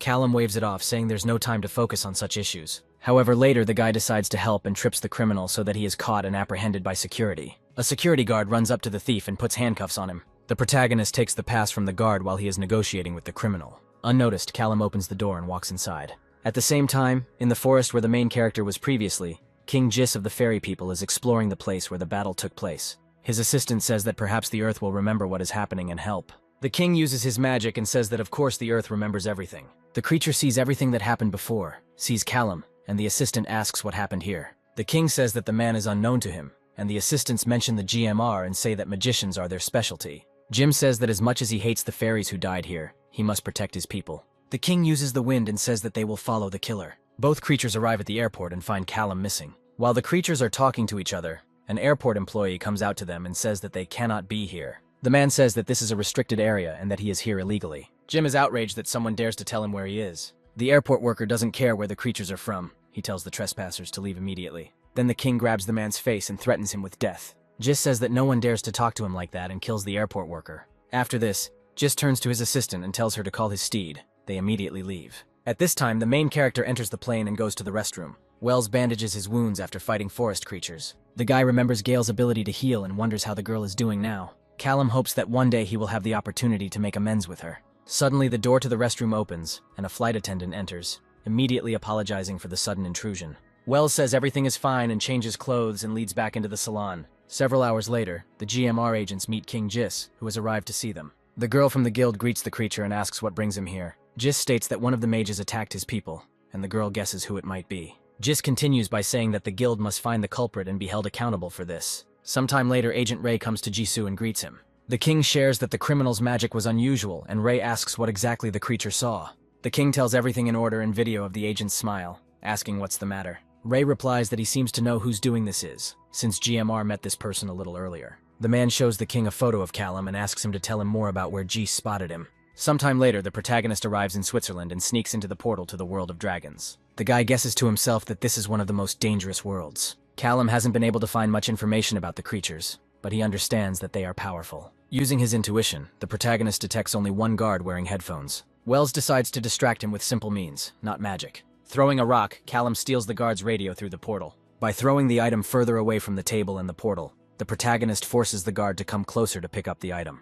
At the same time, Callum slips closer to the portal and goes inside. The main character finds himself in a new place with bright light. Looking around, the guy sees that the world of dragons is very beautiful. Wells also discovers that Vis is simply everywhere and feels completely different. Looking at the portal, the hero sees that it is different from Wells' teleports, but it is difficult to say what the difference is. Suddenly, the guy feels someone's presence around him. A huge red dragon appears in front of the main character, unfriendly towards the guy. However, the creature immediately softens, and the hero realizes that it is Shahe in front of him. Meanwhile, the GMR agents are having a snack in the car, and Ray reports that the guild is assembling a group to capture Callum. A detachment is assembled from the GMR, where the agents talk among themselves about how one magician can cause so many problems. One of the agents speaks to Sen, who is sitting next to him. The young man is still angry at Wells and says he wants revenge. At this moment, the protagonist and Shahe are talking to each other about GMR. Shahe says that he didn't think that Callum was a mage, and the hero agrees with his friend, saying that he doesn't fully believe it either. Shahe asks what brought the boy to his world, and he hopes that Wells was not following him. Callum replies that he thought the GMR wouldn't look for him in the dragon world. Shahe replies contentedly that this is forbidden. And anyway, no one wants to challenge dragons. After all, beings can create and destroy matter, and if they acquire their true form, they become larger than continents. Having made tea for his friend, Shahe says that the guy was very lucky that he met him. Wells asks why the dragon was attacked in the gym, to which Shahe replies that it was an old personal conflict. When the hero asks if the dragon has returned, Shahe replies that he has a couple of avatars nearby, but Callum does not understand his friend. Then the dragon takes the form of a man and says that he has bodies, puppets in which he can appear in the world of people. Callum shares that even so, he still saw his friend's true form every time in the hall, to which Shahé says that most likely it is some rare ability that the guy got from his father. At first, Wells doesn't understand, and Shahé explains that the boy was raised by non-biological parents. The dragon says that he never met the protagonist's biological father, but he was a magician. Callum admits that he suspected that something was wrong with his parents, but perhaps he was just afraid to ask. Then the guy goes to the dragon and asks him to tell him about his real parents. Shahé says that the boy's mother has always been problematic. When Callum was first born, she essentially left her son right away. At the same time, the main character's upbringing was taken over by his maternal grandparents. Wells admits it must have been difficult for his grandparents to bring up the subject. Shahé puts his hand on his friend's shoulder and says that dragons have an unspoken rule, not to interfere in the affairs of people. Shahé had tried to stay away from everything that was going on in Callum's family all this time, but even so, Wells's parents were good people. Sometime later, Shahé jokingly puts up with Callum's head and says that he can't stay here forever. Then Callum asks if there is a place where the hero could hide. Shahé thinks that the land of fairies is a pleasant but unpredictable place. The deep wilderness is also dangerous. The Nightlands are a good place to be, with plenty of resources to prepare for the GMR. Wells thinks about the Nightlands after the dragon's words. Shahé sternly tells his friend that he is in danger and hits him in the chest. While they are chatting, half the magical world is chasing Callum, and the protagonist asks what he should do then. Shahé instantly takes on a new form, his real one, becoming a huge creature and telling the protagonist that he must be strong. Meanwhile, in Venuta, Ray comes to Langley and shows him an official request from the Department of Secret Investigation. The sheriff says he understands the agent, but he can't tell him anything new. Ray says that the sheriff is one of the few who saw the main character, and it is very strange that he does not know anything. Langley replies that the guy had a different name in town, and he doesn't understand what the agent wants to hear from him. Ray says the guild has evidence that the protagonist is in Europe. The sheriff replies, "You are a small enough city that they don't know anything about Europe." Jessica comes out and gives the agent the coffee he ordered. Ray asks if the girl knew the main character. The sheriff becomes tense and reproaches the agents for pestering his daughter in vain. Ray apologizes, leaves the cup, and leaves. After some time, the agents are sitting in the car. Felicia says that she managed to extract information from Clara. The man objects that his partner used her powers against the girl, which could have consequences, but Felicia reassures her colleague. She says that the werewolf did not understand anything, but the man says that such information cannot be ignored. Felicia says that the girl doesn't remember much, but she knows that she was kidnapped by a vampire and then teleported back by someone. Ray comes to the conclusion that the werewolves are hiding something, even though it was obvious. The man adds that they still haven't received any new information, so the investigation needs a new push, otherwise they will end up at a dead end. Meanwhile, the protagonist approaches the guarded portal to get to the Nightlands. Callum recalls that the dragon world had a more powerful spell cast on it than the current portal. Watching from afar, the hero thinks that it would be best to teleport straight to the portal. However, the guy thought that it was too simple, that it couldn't be true. Meanwhile, a guard stands next to the portal, who for a moment notices that something is wrong with the portal, but then blames it on his imagination. In fact, it is the main character who quickly teleported straight into the portal and walked through it. The guy finds himself in the Nightlands, and remembers that when he entered the portal, it was day, but now it is night. Callum goes to the window, looks out and sees that this place is not as beautiful as other worlds. Exploring the city below using his senses, the protagonist sees that there are both vampires and ordinary mages in it. The protagonist thought that there would only be vampires here who closely interact with the guild. But things are different. Considering the hostility of some mages towards ordinary people, perhaps some simply prefer to live in portal worlds. After analyzing the situation, the protagonist understands that the Nightlands are the worst possible scenario for him, and the most unsafe place. And all because in this world there are two groups of creatures who wish death to the main character, did everything to catch him. The guy understands that staying here will be risky, but if his friend is right about the materials, then he needs to look around before leaving. Meanwhile, somewhere in the Nightlands, vampires are dealing with wolves. The man is unhappy that they are given dirty work, and they have to deal with animals. The woman agrees with her friend, but immediately asks if he feels anything strange. The vampire explains that she feels the presence of the magician nearby, but the man says that at such a time it is very strange. Then the woman asks what they should do, to which the vampire replies that nothing is needed, because it is only the magician's problem if he gets lost in the forest. The woman objects and decides to contact the authorities, explaining that the magician may come from some noble family, and then problems may arise. The woman contacts the operator, tells the situation with the presence of the magician, and asks what the instructions will be. The man tells her that it's just a waste of time and most likely it's just some airbender who decided to fly in the area. The operator immediately connects with the vampire and tells her to immediately leave the area and return to the base. The woman asks what's wrong, but the operator doesn't answer. He repeats to return to base immediately. As they approach the castle, the vampire scolds her friend for saying that it was just nonsense, to which the vampire begins to make excuses. The man asks what they will tell, and the vampiress replies that most likely they will be asked about what they felt. Both vampires enter the hall, An unknown man stands in front of them, and the vampire asks where their military leader is. The unknown person turns to the vampires and introduces himself as the magician Tyson from the Bureau of Secrecy. Both vampires are in shock and don't ask how they can help. The mage approaches the vampires and says that he heard that the vampires discovered a lone mage and asks them to tell him more about it. The woman then says that she was lying down and catching his scent, to which the magician asks if they are sure that it was the magician, and the woman confirms this. The vampire then asks what's going on and why the bureau agent is in the Nightlands. Tyson passes by, saying that they have reason to believe that there is an escaped mage in the Nightlands. When the vampire says that this man is most likely dangerous, since he attracted the attention of the bureau, and the vampire asks how dangerous the enemy is, the mage replies that they have to find out, and that the bureau currently considers it a top-level threat. After this, the agent leaves and asks the two vampires to pass on the order to all their fellow intelligence officers. Meanwhile, the protagonist teleports to the Forest of the Lands, intending to find materials for himself. The guy remembers to himself that no literature prepared him for these territories, and for him, everything here is new and unknown. The Nightlands have a very unusual world layout that Wells noticed at the very beginning, so he needs to be careful. Be that as it may, the main character understands that he needs to leave here as soon as possible. Having studied some information earlier on the materials that can be found in the lands, the guy learns that they are all located in the forest in unusual places. The protagonist has settled into a tent in the woods, which is why he periodically looks outside to make sure he is alone. However, at some point, he discovers that not far from him a certain creature is fighting a druid. The main character understands that this is his chance to find materials. So now Callum can follow the small creature, as it can lead him to the materials. The main character takes out a gun, intending to quickly deal with the druid. However, before shooting, the guy realizes that the cartridges can be found by vampires, and then everything will become obvious, and he will be exposed. Then the heroes decide to act differently. He opens a portal in front of the druid's hand. The creature reaches its hand forward into the portal, its hand piercing its own body from another portal. After this, the main character calmly follows a small winged creature, which leads him to its nest, where valuable materials are located. Callum sees that there is a raw mordite below and hopes to get it through the portals if he is careful. The protagonist uses his magic to get the valuable material. He carefully grabs it. After taking out several valuables, Wells sees tentacles emerging from the water. The guy understands that the tentacles are already calming down, but he has not yet gotten all the materials, which means it may be difficult. Then the protagonist uses the druid's body to distract the tentacles. He throws it into the water. The tentacle immediately covered the body, and the guy uses his magic. After this, the main character calmly takes the materials and puts them in his backpack.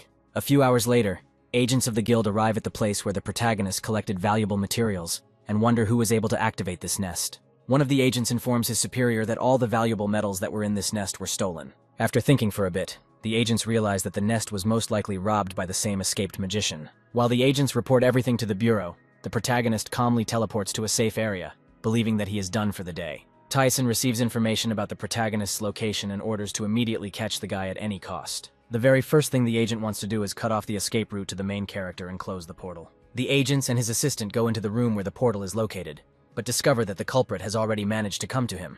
The protagonist turns around and sees two people behind him, after which they quickly slip into the portal. The entire guild is on edge. Everyone is trying to catch the main character, and is using all possible forces to track him down. Formed squads are sent to various points to catch the guy. Some warriors hold him at gunpoint, waiting for the order. The main character barely escapes from pursuit. I think to myself that he didn't think that the agents would be so fast. Wells opens a portal to move forward 500 meters. The main character barely moves to a new place. He feels sick from frequent use of portals, since he is not accustomed to this. A couple of commas come up to Callum and ask if he is okay. The young man does not understand people, to which the couple responds that they do not speak English. Looking around the surroundings, the main character realizes that he has moved to Paris. Meanwhile, Sen, on behalf of the guild, enters the pursuit, saying that it is his turn to catch the criminal. The guild agent finds the guy's approximate location in France, hoping that this time the protagonist won't be able to teleport as quickly. The agent uses wind and special technology to find traces of Wells. Sometime later, Sen finds the protagonist in the cafe and is about to attack him with fire. A few minutes ago, the main character was calmly in the restroom,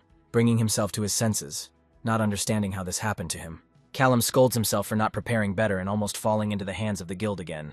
At the moment, when the agent attacks the protagonist, Callum opens a portal in front of him so that the attack scene takes place there. The main character also manages to open a portal behind his back in order to immediately hide in it. The cafe is almost completely destroyed, but Sen does not stop and continues to look for the guy. However, on the ground, the agent discovers a remaining bearing, which makes him angry, realizing that he has missed the criminal. Meanwhile, Wells is in the forest, resting after the chase. The boy looks at his hands, seeing that even though the shield blocked most of the spell, it was still powerful. Juice, the young man, says that he underestimated the agent, thinking that he was just a spoiled child. However, It turns out that the guild also underestimated the main character, because he never makes the same mistake twice. The protagonist stands up and says that the guild will never be able to find him again. Later that evening, Sen comes to the agent from the bureau and hears that 18 people have died due to a careless spell the agent used. The young man objects, saying that he was allowed to use the techniques at full power. A grown man comes down, grabs the agent, and yells at him for allowing people to die. Sen starts making excuses that there were no witnesses, but this doesn't calm the agent from the bureau down. He shouts and says that others cleaned up everything after the guy. Sen replies that they were ordinary mortals, and he doesn't understand what the problem is. The man replies that there would be a lot of trouble if the promised world found out about the guild's existence. The man also says that they all work for a specific reason, and the young man with his reckless behavior put the entire operation at risk.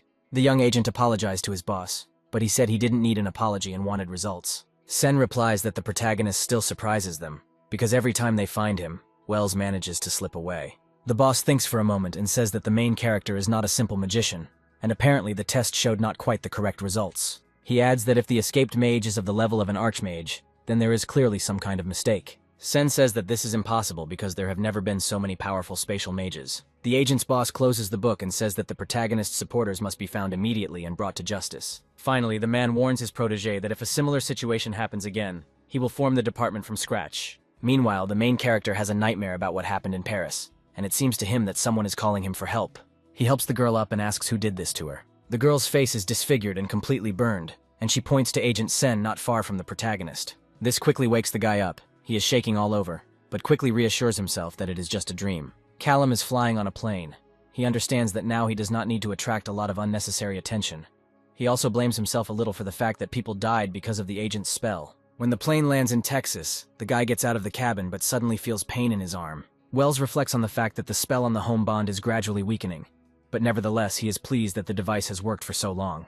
Looking into his bag, the protagonist sees the materials he found in the Nightlands and realizes that they are starting to deteriorate. Sometime later, the guy finds a small shop where they can make any structure to order. He is met by a young red-haired girl, and Callum asks if she can make a custom piece, to which the girl asks him to show her the materials. Along with the materials, the protagonist shows a sketch that he drew himself, and the girl says that it is a rather complex drawing, and asks where Callum got such knowledge. The guy says it's just his hobby, and the girl says she can generally make what the hero suggests. After examining the metals that Wells brought, the girl says that she has never seen anything like it before. She says that some tests need to be done to determine some indicators, and the order will be ready in a few days. While the order is being prepared, Callum decides to read some information and prepare new plans in case the GMR appears. Wells is confident that the Mordite will help him to reveal some of his potential, and in the future the guy will be able to create his own teleportation network. Suddenly, Lucy contacts the main character and is glad that the hero is unharmed. The girl says that she knows everything that happened to Wells and is amazed at his vitality. Callum hears the news about himself and laughs that the GMR are making him out to be a criminal in this way.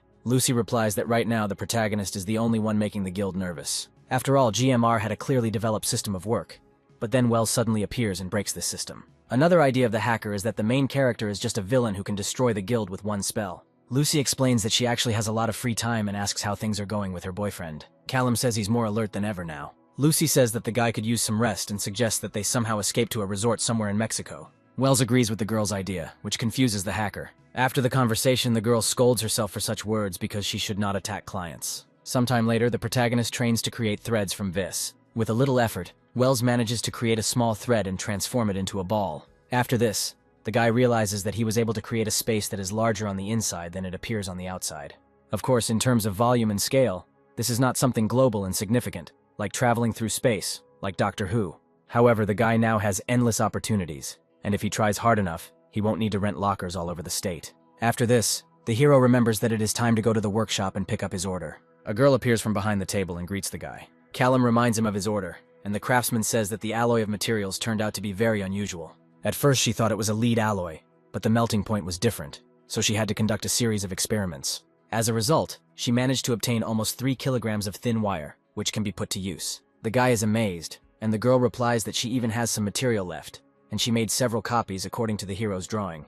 Wells looks at his order and is amazed at the perfect work, thanks to the girl. The girl gets embarrassed, and then the main character asks how much he should pay for the order. Having paid a considerable sum, Callum takes the order and leaves the workshop in shock. On the street, the guy remembers that all these large expenses reminded him of a hacker he needs to call. Lucy, picking up the phone, stutters, which amuses the hero, who thought that he would stutter himself. The hero says that he is calling Lucy to ask her for help selling something. The guy talks about a home bond, and the hacker says that the product is serious, and on the black market such things can cost the buyer a pretty penny. Wells asks how much such things can be sold for, even if the price tag is in the millions. The question is, who will buy it? The girl replies that there is a GMR that will reveal that anyone who has a personal unregistered home bond will face a prison term. Callum then tells the hacker not to put herself in danger, but if she finds a buyer, she will get a personal percentage. After this, they both say goodbye, and the guy tells the girl to take care of herself. At this time, Jean comes to Archmage Haru and tells the news about the main character. The man is angry and shouts that the guild is doing nothing to catch the criminal. The man continues to scold Jean, saying that all attempts have been unsuccessful and that it is a shame. The Archmage approaches Jean and says that he wants to entrust the mage with an important mission that requires maximum trust. Har says he believes Callum has an accomplice within the GMR who needs to be found. Archmage Duvala is interested in finding him, so they want to put Jean in charge of this task. Jacques asks again if the Archmage thinks there is a rat inside the guild, and Har confirms this. Sometime later, the protagonist contacts Lucy, asking about selling home bonds, to which the girl replies that there may be problems with this. However, there is still a buyer, an alpha, a good friend of Callum. The guy immediately guesses that they are talking about Chester and says that everything is turning out too convenient. The hacker replies that she could never understand what was on the alpha's mind. And besides, home bonds are complex devices that are made to order. Callum knows that if any questions arise, Chester will be able to cover it up with the teleportation devices that suddenly appeared in his possession. The guy realizes that he could use some money and tells Lucy that he will contact Chester.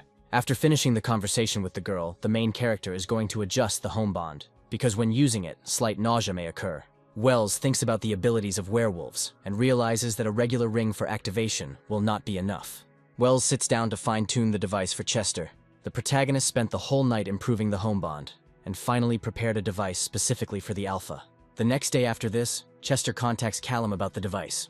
The protagonist asks the alpha if he has ever thought about getting his own teleportation network, not tied to the GMR. Chester replies that the price, apparently, is not small, but Chester is ready to pay for such a product. Wells says he's customized the device specifically for Chester, but it won't be as well equipped as the GMR home bonds. This guy warns the alpha that the device has no security features. Eventually, the two agree to buy the home bond, also deciding to give part of the money to Lucy for her help. Meanwhile, GMR agents Ray and Felicia arrive at headquarters on an urgent call. Inside, they are met by Jacques, who greets the agents and invites them to sit down. First, the man asks for the agents' full names, assuring them that he is aware of their abilities. Jacques then asks how long the agents have worked together, to which they both reply that it has been so long that they can't even remember. Jacques asks if the agents have connections to other organizations outside of the GMR, and Felicia replies in the negative. The man then asks if agents have ever disclosed classified GMR information to outsiders. Ray replies with displeasure that this has never happened, and that it would be extremely stupid of them. Jacques then asks if the agents are investigating Callum Wells's case, to which he answers in the affirmative. Jacques asks if they were in the room at the moment when the protagonist teleported out of prison. The agents begin to justify themselves, saying that they acted according to protocol and they could not imagine that the criminal would escape. Jacques then asks whether the agents consider themselves competent employees of the organization. Felicia begins to get angry, but Ray tries to smooth things over and admits the duo's failure. However, the agent immediately objects, saying that in this case they have more motivation to catch the criminal. Jacques says that under the direction of Archmage Har, he is relieving agents of their current duties. Both Felicia and Ray are outraged by this decision and object to Jacques. The man gets up from his seat and asks the agents to calm down, because he is not removing them from the case completely. And besides, he wants to ask for help from the GMR, since he believes that Wells has an informant inside the GMR. The next morning, Lucy's alarm clock rings, but she barely wakes up. A couple of minutes later, the girl rushes out of her apartment because she is very late for work. Upon arriving at the office, she is irritated that she is not a magician and cannot make her life easier with magic. Finally, the girl gets to her desk and turns on the computer. At work, Lucy sees a message with an order to immediately go down to the first floor, which makes the hacker tense. On the first floor, the workers are met by Jacques, who says that if they have nothing to hide, then they have nothing to fear. Behind him stand Felicia and Ray, listening to Jacques as he explains that they will be calling in workers one by one for questioning.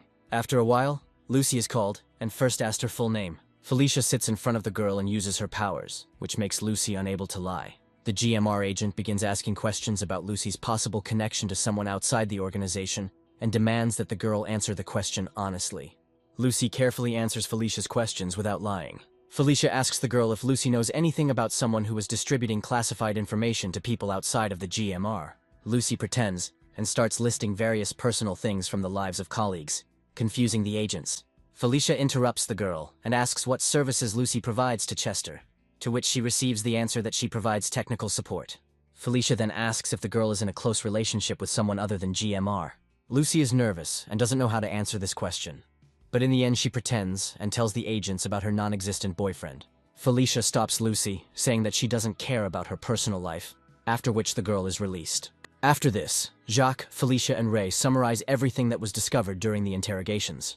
Felicia says she might be successful if the agents were upfront about why the interrogation was being conducted. Ray lights a cigarette and says that it is unwise to do so, since the organization does not need unnecessary rumors. Jacques approaches the man and asks if any magical traces were found while the workers were being interrogated.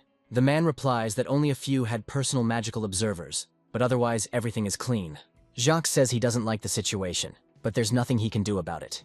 Eventually, the man suggests that the agents keep a close eye on Lucy. Meanwhile, the main character tests home bonds in the forest. Callum concludes that the teleportation devices work even better than he imagined. In the end, all that's left for the guy to do is deliver the home bonds to the location indicated by Chester. However, before this, the guy decides to call Lucy and notify her about this. However, a moment later, Lucy does not respond, and the protagonist thinks that something has happened. Wells is tense because the GMRs can track him right now, so he needs to come up with a better plan. Having thought everything through carefully, the main character destroys the SIM card from the phone. After this, Callum hurries to his motorcycle to leave that place as quickly as possible. Several hours later, when the home bond is delivered, the protagonist again thinks about Lucy and wonders what could have happened. Still thinking, Wells goes to get his home bond money. Sometime later, Lucy calls the main character and apologizes for not answering earlier. The girl explains that she needed time to make sure that all the devices were clean, and that she was not being monitored by the GMR. Wells understands that the guild has taken his case seriously, and now things will not be easy. The hacker shares that she didn't think that GMRs could be so cruel. Lucy adds that when the GMR began checking workers, she felt very uneasy. Callum reassures and encourages the girl, saying that he understands what it is like to be in an interrogation room. Lucy noticeably relaxes after the main character's words. The girl tells Wells that she intercepted a letter from the GMR about a couple that Callum rescued from the Fey Forest, who were caught by agents and are now being taken to the guild headquarters. Wells is shocked that Dad was caught, to which Lucy replies that it seems like the fairies themselves tracked them down and turned them over to the guild. Callum changes plans and asks Lucy to find out all the information about the couple and where they are being held. Lucy says that there are hostages in the Miami office, and also warns the protagonist to be on guard, because now the GMR is more serious than ever. Arriving in Miami, Callum explores the area and senses how many creatures with unusual abilities there are. Having gone on reconnaissance closer to the GMR office, the guy notices how many guards there are around the guild office. Hiding in a secluded place, the guy uses his energy to better determine what is inside the building and discovers that, surprisingly, there are many ordinary people working in the office. Wells knows he can't destroy the place and needs to find a smarter way, so Callum assumes he can get the couple out without any unnecessary fights. Therefore, the protagonist quickly contacts Lucy, who immediately asks how things are going to save the couple. Callum explains that if two people were simply kidnapped from the office, they might be hunted, meaning they need to be hidden by someone important. Lucy takes up the guy's idea, and Wells asks who could help with this.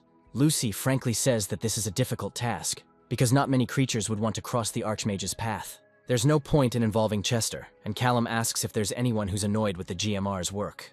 Lucy immediately remembers that since the guy saved this couple from the ferry, it makes sense to pay attention to them, because the creatures love to fight with each other. The hacker adds that it might make sense to seek help from one of the fairy kings in order to sow discord among the creatures. Wells is surprised by this proposal, to which Lucy says that it is worth a try. Lucy tells that King Jis, from whom Callum saved the couple, looked for the guy everywhere but did not find him, so it makes sense to meet with some other king and annoy Jis that way. Lucy adds that she will organize a meeting and send the protagonist a letter with basic information. Sometime later, Callum contacts one of the Fey Kings through a portal. King Fer says with a smile that he will meet the guy on neutral territory, as agreed. Wells apologizes for deciding to contact the fairy so suddenly, and says that he has a proposal that should interest the creature. The fairy asks the guy to continue, as he has intrigued him. Callum suggests an idea where GMR will suffer once again, and also add a couple of troubles to Jisoo. Fair listens attentively to the guy, but sneers, saying that he didn't think the hero understood politics. Callum explains that he has no political interests, but he knows that some of his actions could lead to good consequences for Fair. The protagonist talks about a couple that the guild keeps with them, to which the fairy asks what relation they have to him. Wells says that the people are innocent, but if he saves them, they will still have problems. But if someone influential intervenes, this will not happen. Fer thinks about it and says that it should be fun, no matter what. And besides, seeing a famous criminal in action would be pretty cool. Callum interrupts Faye and says that he can't promise that he will put on any amazing show, but he still hopes that the offer is interesting to the king. Fer considers the offer, noticing how rare spatial magic is these days. Finally, Fer says that he can't directly save the couple, but he can help them if they accidentally end up on his territory. Then he can play along. If this happens, he will pretend to be a noble master in front of the guild and protect the couple. Callum clarifies that he hopes they both agree on everything. Fer bows and says that he agrees to all the conditions. After finishing his conversation with Faye, Callum realizes that his reputation allows him to arrange such circumstances. The plan to save the couple is already in place. Now the guy needs to make his own preparations to fulfill his part of the deal. After studying the structure of the guild building well, Callum discovers a small portal inside and understands how it can be used. To save the couple, he just needs to figure out this teleporter. Also, the main character needs to figure out the transport, since it will not be possible to take two people away on a motorcycle unnoticed. Therefore, for such an operation, Wells acquires a small truck. The guy prepares all the necessary ingredients to distract the GMR agents during the operation. For a moment, the hero thinks that after the incident in Paris, he wanted to stay away from the guild, but he cannot leave an innocent couple in trouble. Upon arrival at a deserted place, Wells takes out all the previously prepared ingredients and begins to sort them out. The hero adds a small thread of vis energy to a jar of water, creating a storage from it that is much larger inside than it looks from the outside. Once the energy has been placed in the jar, it can then be used to collect and store all the water inside. Then small metal fragments are poured into the jar, and thus, as soon as the guy destroys the energy of the vis, the water will gush out and an explosion will occur. All that remains to be done now is to place the improvised weapon next to the GMR portal. The hero moves the cans inside the building, planning to blow them up in such a way as to destroy the portal and the surveillance network. A second later, the guy explodes the first can, causing panic in the guild office. While the workers are shocked and distracted by the explosions and trying to figure out the situation, Wells intends to rescue the couple. Using his abilities, the protagonist drags the couple through the created portal. The young people move into a truck, where Wells sits behind the wheel and greets them. The guy runs up to Callum and asks what's going on here and why they're constantly being followed. The protagonist apologizes, saying that it is because of him that the couple has problems, to which they ask who he is. Wells replies that it doesn't matter, and that after today they won't see him again. The rescued guy does not calm down and continues to put pressure on Callum, saying that things will not go this way. But then a girl intervenes in the conversation and says that Wells is obviously saving them. Callum says he understands the couple and their concerns, but for him, this is now the reality of life. However, the couple is not involved in anything, so the main character wants to give them a second chance and the opportunity for a happy life. When asked where they are heading now, Wells replies that they are going to see some people with whom he had made arrangements in advance. Suddenly, a police car appears behind the truck, demanding that the heroes stop. Callum, seeing this, is angry with himself, because of the guild, he completely forgot about the regular police. Nevertheless, the main character decides to resolve the issue with the police as quickly as possible, so as not to arouse suspicion in the GMR. A police officer approaches a stopped car and says that he sensed something was wrong and wants to check the vehicle. Immediately, a couple appears from the back seat of the truck, pretending to be drunk. The young people come up with a story that they are leaving a concert. The policeman says that, according to safety regulations, they must be wearing seatbelts. But the couple object, saying they are too comfortable and having fun in the back. Finally, the policeman says he doesn't have time to deal with two drunks, so he asks Wells to take the couple home safely. Seeing guild agents prowling around the car, Callum is about to leave, but the police officer stays for a second to remind Wells about the cleanliness of the rental car, after which he finally lets them go. On the way, the couple wonders what periodically happens to the car. Wells says that these are reinforcements and they are almost at the safe zone. A few moments later, the heroes arrive at the bank, and Wells explains that they are in fairy territory, and he is going to send them through a portal to safety. The guy adds that after teleporting to a new place, the couple says that they came from a ghost, and opens the teleport in front of the young people. The girl asks if Wells will go with them, to which the guy replies negatively, saying that he was not part of the deal. Callum encourages the couple by telling them that his friend will contact them when things calm down. Finally, the couple goes to the teleport and finally thanks the main character. Sometime later, Felicia and Ray arrive at the scene in Miami and scold the agents there for losing the couple. The workers begin to justify themselves, saying that all the preparations went down the drain and that they did everything according to protocol. Ray responds that this was clearly not enough and that the agents did a poor job of their job.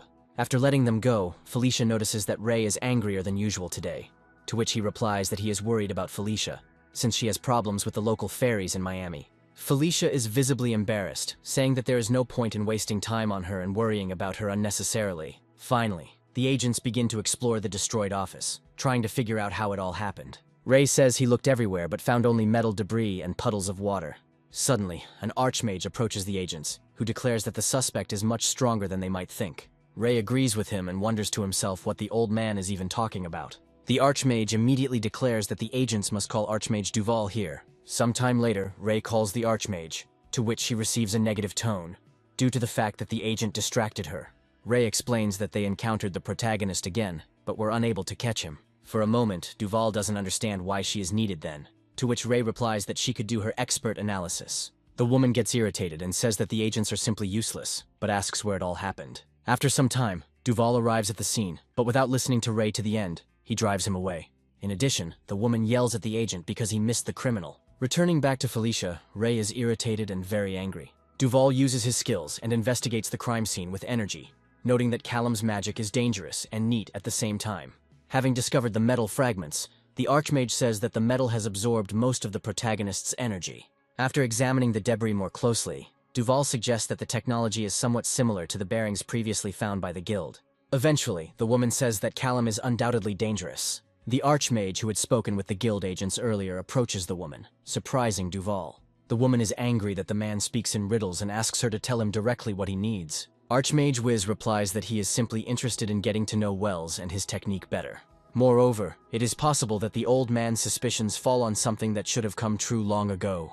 The archmage adds that he has sworn to catch and destroy mages who are not on the side of the guild.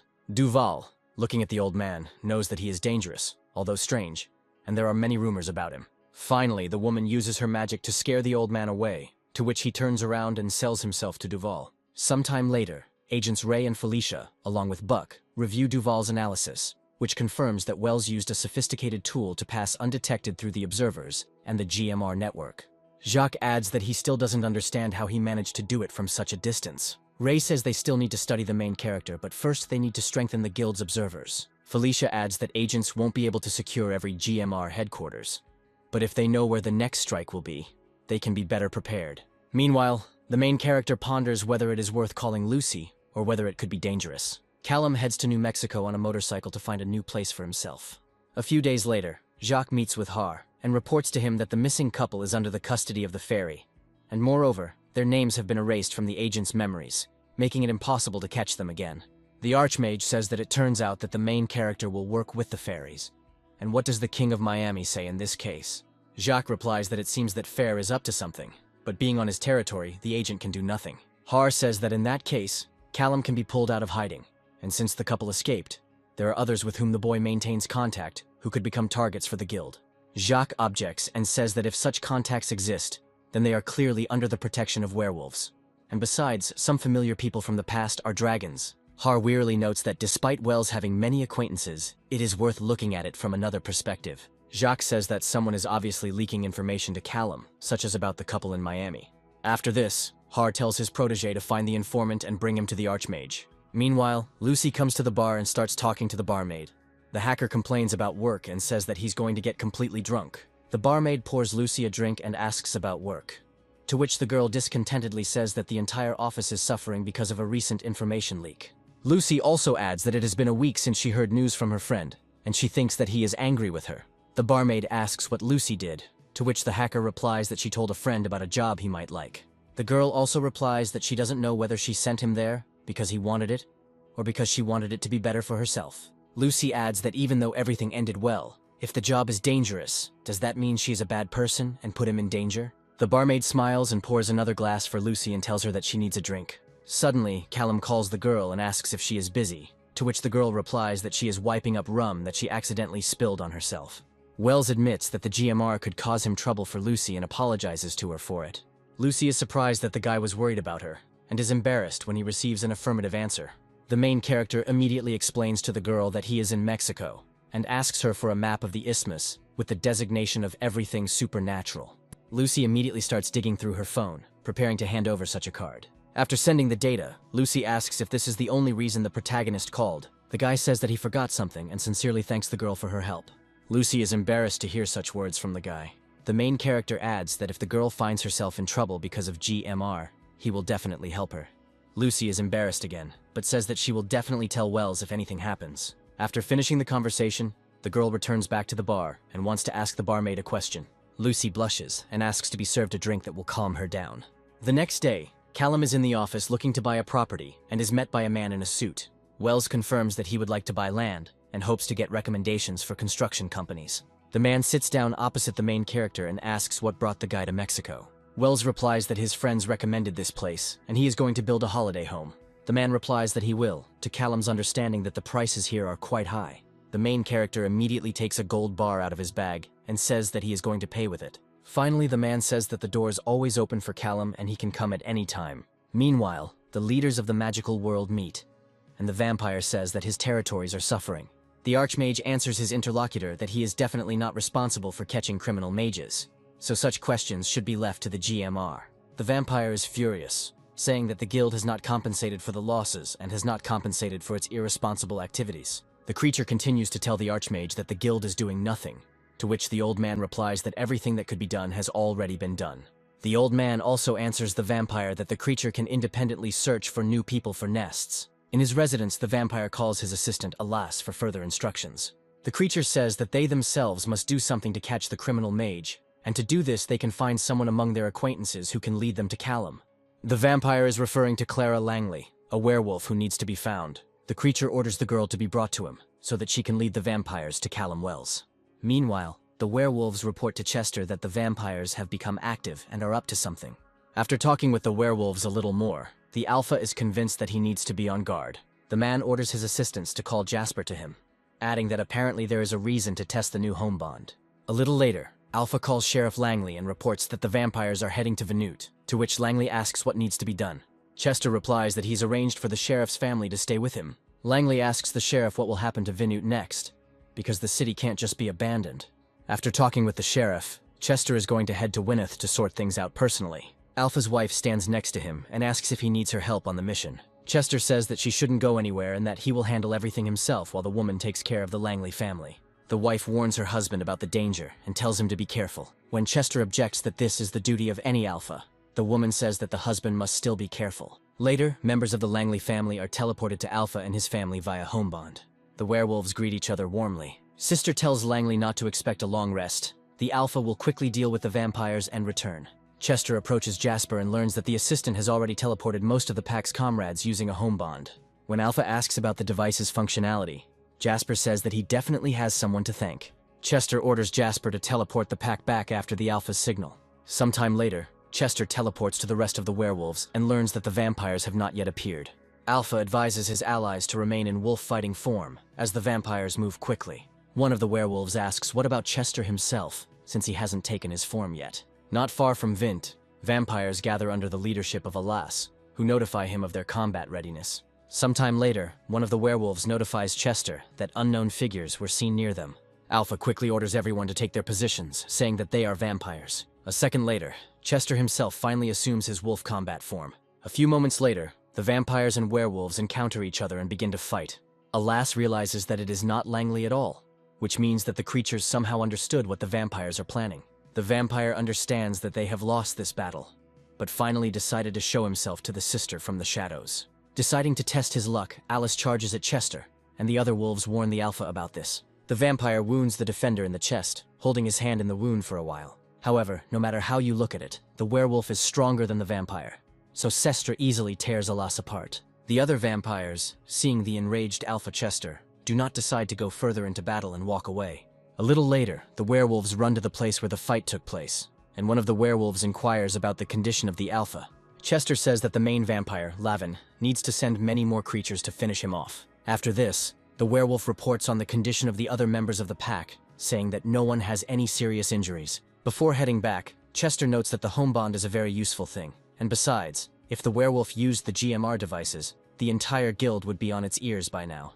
Finally, Chester thanks and praises his comrades, declaring that from this day forward, Venute is free from vampires. The next day, Callum trains in his motel room, knowing that the importance of exercise cannot be ignored. On the other hand, if a guy wants to stay near one of the portal worlds, then there is no need to worry about the lack of magic. After so much time using magic, Callum had become very accustomed to it, and it would be a sin to refuse such opportunities as his. Meanwhile, GMR agents Ray and Felicia find the guild office where a man tells the fairy to stop using her powers on the workers, to which Felicia replies that it is very convenient. The woman says that while people do all the dirty work, they can afford to rest in peace. Ray counters that they are not relaxing, they are observing, and even if Felicia is using her powers on people, that is no reason to relax. Fairy tells his partner to calm down, because people get paid for their work, and after it is done they won't even remember what exactly they did, and immediately offers Ray a snack. However, one of the workers immediately approaches the agents and reports that he found interesting behavior among the reports. The worker recalls that Callum initially caused a stir among the vampires and acted very harshly. Reporting to Ray, the worker says that the guy is improving quickly, and even now his attacks are very calculated. Reading the document given to him by the worker, Ray agrees with him and asks what the guy wants to say. The worker says that Wells is a fast learner, which makes him very dangerous, and that people like Callum are often overconfident. He adds that Callum might overdo it and end up killing himself. Ray thanks the guy for the new thoughts, to which he says that he will continue to look through the reports. Felicia watches the guy walk away and says that people are more useful than they imagined. Ray loudly announces that he wants to see all logs and records of Callum's interactions with any guild employees. Workers scan all the data, trying to find any information on the main character. Meanwhile, Jasper arrives to Lucy and is about to hand over the reward for the home bond, to which the girl asks to leave her the gold bars, which she herself will send to the exchanger. Jasper asks the hacker to be careful so that the GMR cannot track the girl. Lucy turns to Jasper with a smile and says that she is not that easy to catch. Meanwhile, the main character sits and sorts out the resources found in one of the magical worlds. The protagonist has installed teleportation devices in several secure locations to move quickly. The only thing Callum needs to do now is decide what to do with the remaining resources from the magical world. To do this, the main character decides to call Lucy so that she can advise him on something. The girl answers and tells the guy about the workload after the agents appeared and the emergence of new rules in the office. Wells apologizes for any inconvenience he may have caused the girl in this way. Lucy tells the guy that because of him, some of the workers were sent home to find out what happened in a calm environment. Callum says he's surprised Lucy was in the office at all during the GMR inspection, given she can work remotely. The hacker replies that the bosses are clearly behind the times with technology, so there is no point in even mentioning remote work. The girl adds that because she now sits at home, she is bored, and apart from Chester, she doesn't really have any friends. After all, in the office, the magicians consider her weak because she has no magical abilities, and you can't talk much with ordinary people, because you might blab. Lucy tells Callum that talking to him is her only solace and social interaction. The guy immediately asks about Chester, wondering if the werewolf would like to buy another teleportation plate. Lucy replies that the Alpha would be happy with such an offer, especially after the incident in Venute, when the home bond proved very useful. The hacker calls Chester to have Wells explain everything directly, and the Alpha agrees, saying that the home bond is indeed needed. Chester asks for the device to be bigger this time, and Callum says he'll try to make something suitable. Lucy's boyfriend asks her to prepare a new place where he can put the goods. Meanwhile, Galehar trains in the simulator, trying to escape from the monster. The girl hides from the enemy, unhappy that she is just a healer who was somehow forced to fight. After the monster discovers the girl, Gale takes off to escape, while remembering her training.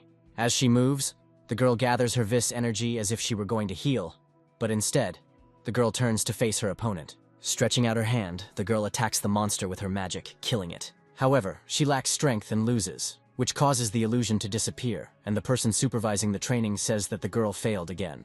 While Gale silently considers what has happened, the observer suggests that she run the simulation again.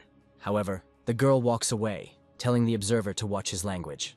While the man stands in shock, Gale adds that since he can't train her properly, it's better for him to stand and keep quiet.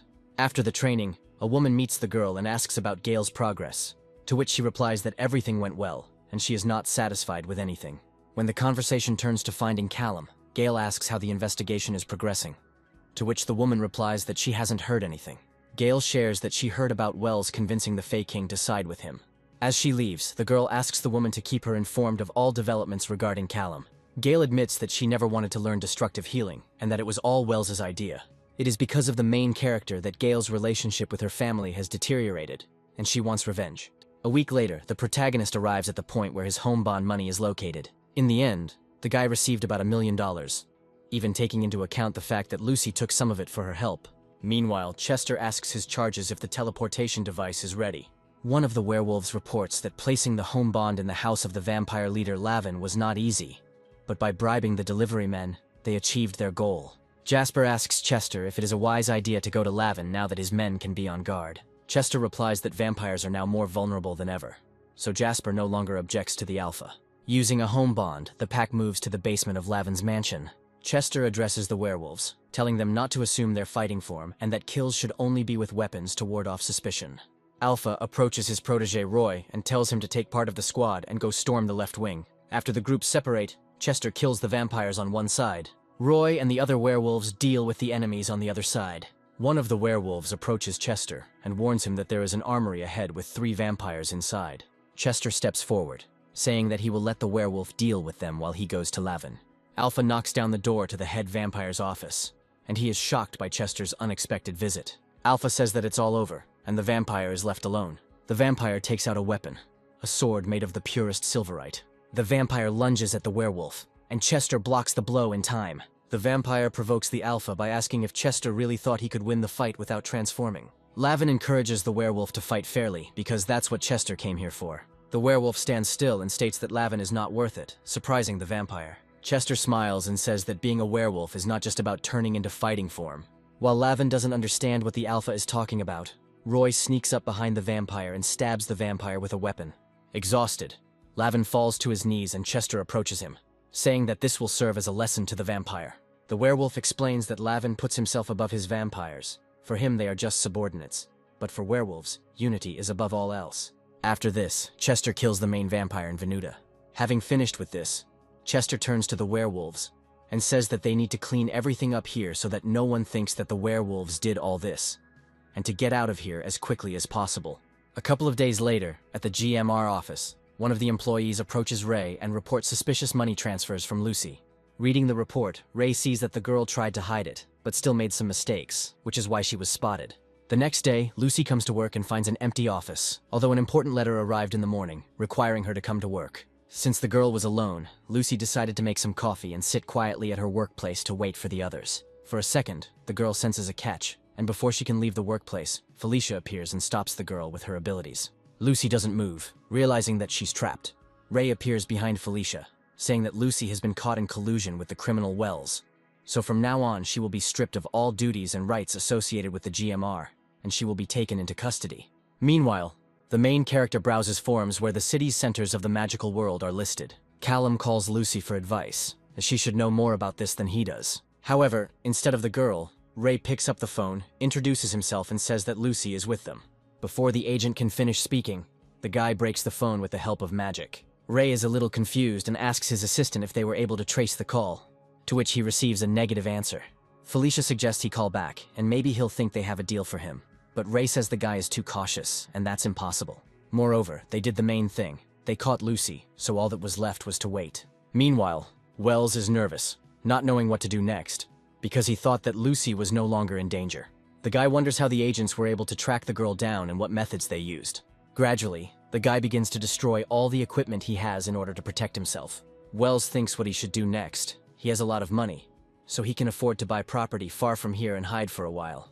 On the other hand, the guy promised to help and saved Lucy if something happened to her, so he can't leave her in trouble. But he can't cope alone. In Venuta, Langley and her daughter are sorting things out in a cafe as if nothing had happened. While Jessica argues with her father about the products that are being sold to them, both are unaware of a visitor arriving. Langley didn't notice the stranger behind the boxes, but Jessica quickly noticed the guy. Callum came to the werewolves' cafe, which surprised them greatly. Meanwhile, GMR agents Felicia and Ray begin re-interrogating Lucy, first demanding that she state her full name. Felicia uses her skills to find out more information about the girl and her connection to Callum. Lucy gets even more nervous after each question. She visibly tenses up. Eventually, the girl begins to cry, still not answering some of the guild agents' questions. Meanwhile, Callum arrives for a personal meeting with Alpha Chester. The main character says that he came because of Lucy, who was captured by the guild. Chester says the girl was taken into custody yesterday, and it is unknown how long she was under surveillance. Wells asks if Chester knows where she is being held and how many people are guarding her. Chester says it's a difficult question, and even though Lucy isn't part of the pack, he still cares about her. Callum is nervous, and Chester is quick to reassure him, saying that he is willing to help. But the situation is indeed difficult. Alpha adds that he has werewolves who work in the GMR office, but he needs to act carefully so as not to set them up as well. Chester adds that they are not some kind of Avengers who decided to take justice into their own hands, and such actions could declare war on the entire guild. However, the werewolf says that he is ready to make some concessions, but they must be hidden from other eyes. Chester starts to talk about his intentions, but Callum interrupts him, saying that his freedom is more important to him. The sister becomes tense, and Wells suggests that he listen to what Callum wants to do. Sometime later, Chester tells Callum about the GMR office, located deep in the dense forests. The only way to get there is by teleport. Alpha gives the guy the blueprints of the building, but warns that they may be out of date. In response, Wells hands the werewolf a small teleportation device, asking Chester to pass it on to his men working at the guild. The sister agrees and takes the device, asking what the guy intends to do next. Meanwhile, Lucy is imprisoned in the guild prison, and she keeps repeating basic information about herself to calm herself down. Suddenly, someone approaches the camera and reaches out to the girl's head to heal her a little. Lucy becomes more cheerful in shock, not understanding what was done to her. Gale stands in front of the camera, warning Lucy that she means no harm. She asks the hacker if she knows Callum Wells, to which Lucy replies that she has spoken to him but has never met him. Lucy says tiredly that she doesn't know what else to say. She's already told everything she knew. Gale reassures the hacker that she doesn't care what Lucy told the agents. She's interested in her own questions. Lucy looks at Gale as she talks about the spells Callum taught her and says she knows nothing about it. Gale snaps at the hacker, saying that because of the main character, her entire family has turned away from her. Lucy replies that Callum is clearly a good person, and she is sure of it.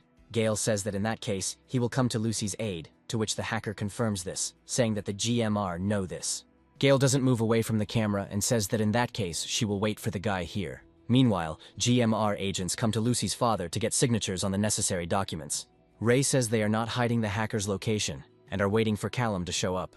Having received the required signature, the guild agent thanks Lucy's father and supports him. However, Lucy's father is not very upset about his daughter's fate, saying that she has been a stain on the house for a long time. Finally, the man tells Ray to finish everything as soon as possible, to which he receives the agent's promise. Ray finally goes outside where Felicia is waiting for him and tells her that the document is signed. The man notices the fairy's confusion and asks if everything is okay. Felicia says that maybe they should keep the girl in the fairy territory, because it would be much more difficult to hide there. Ray chuckles and asks which king they should go to then.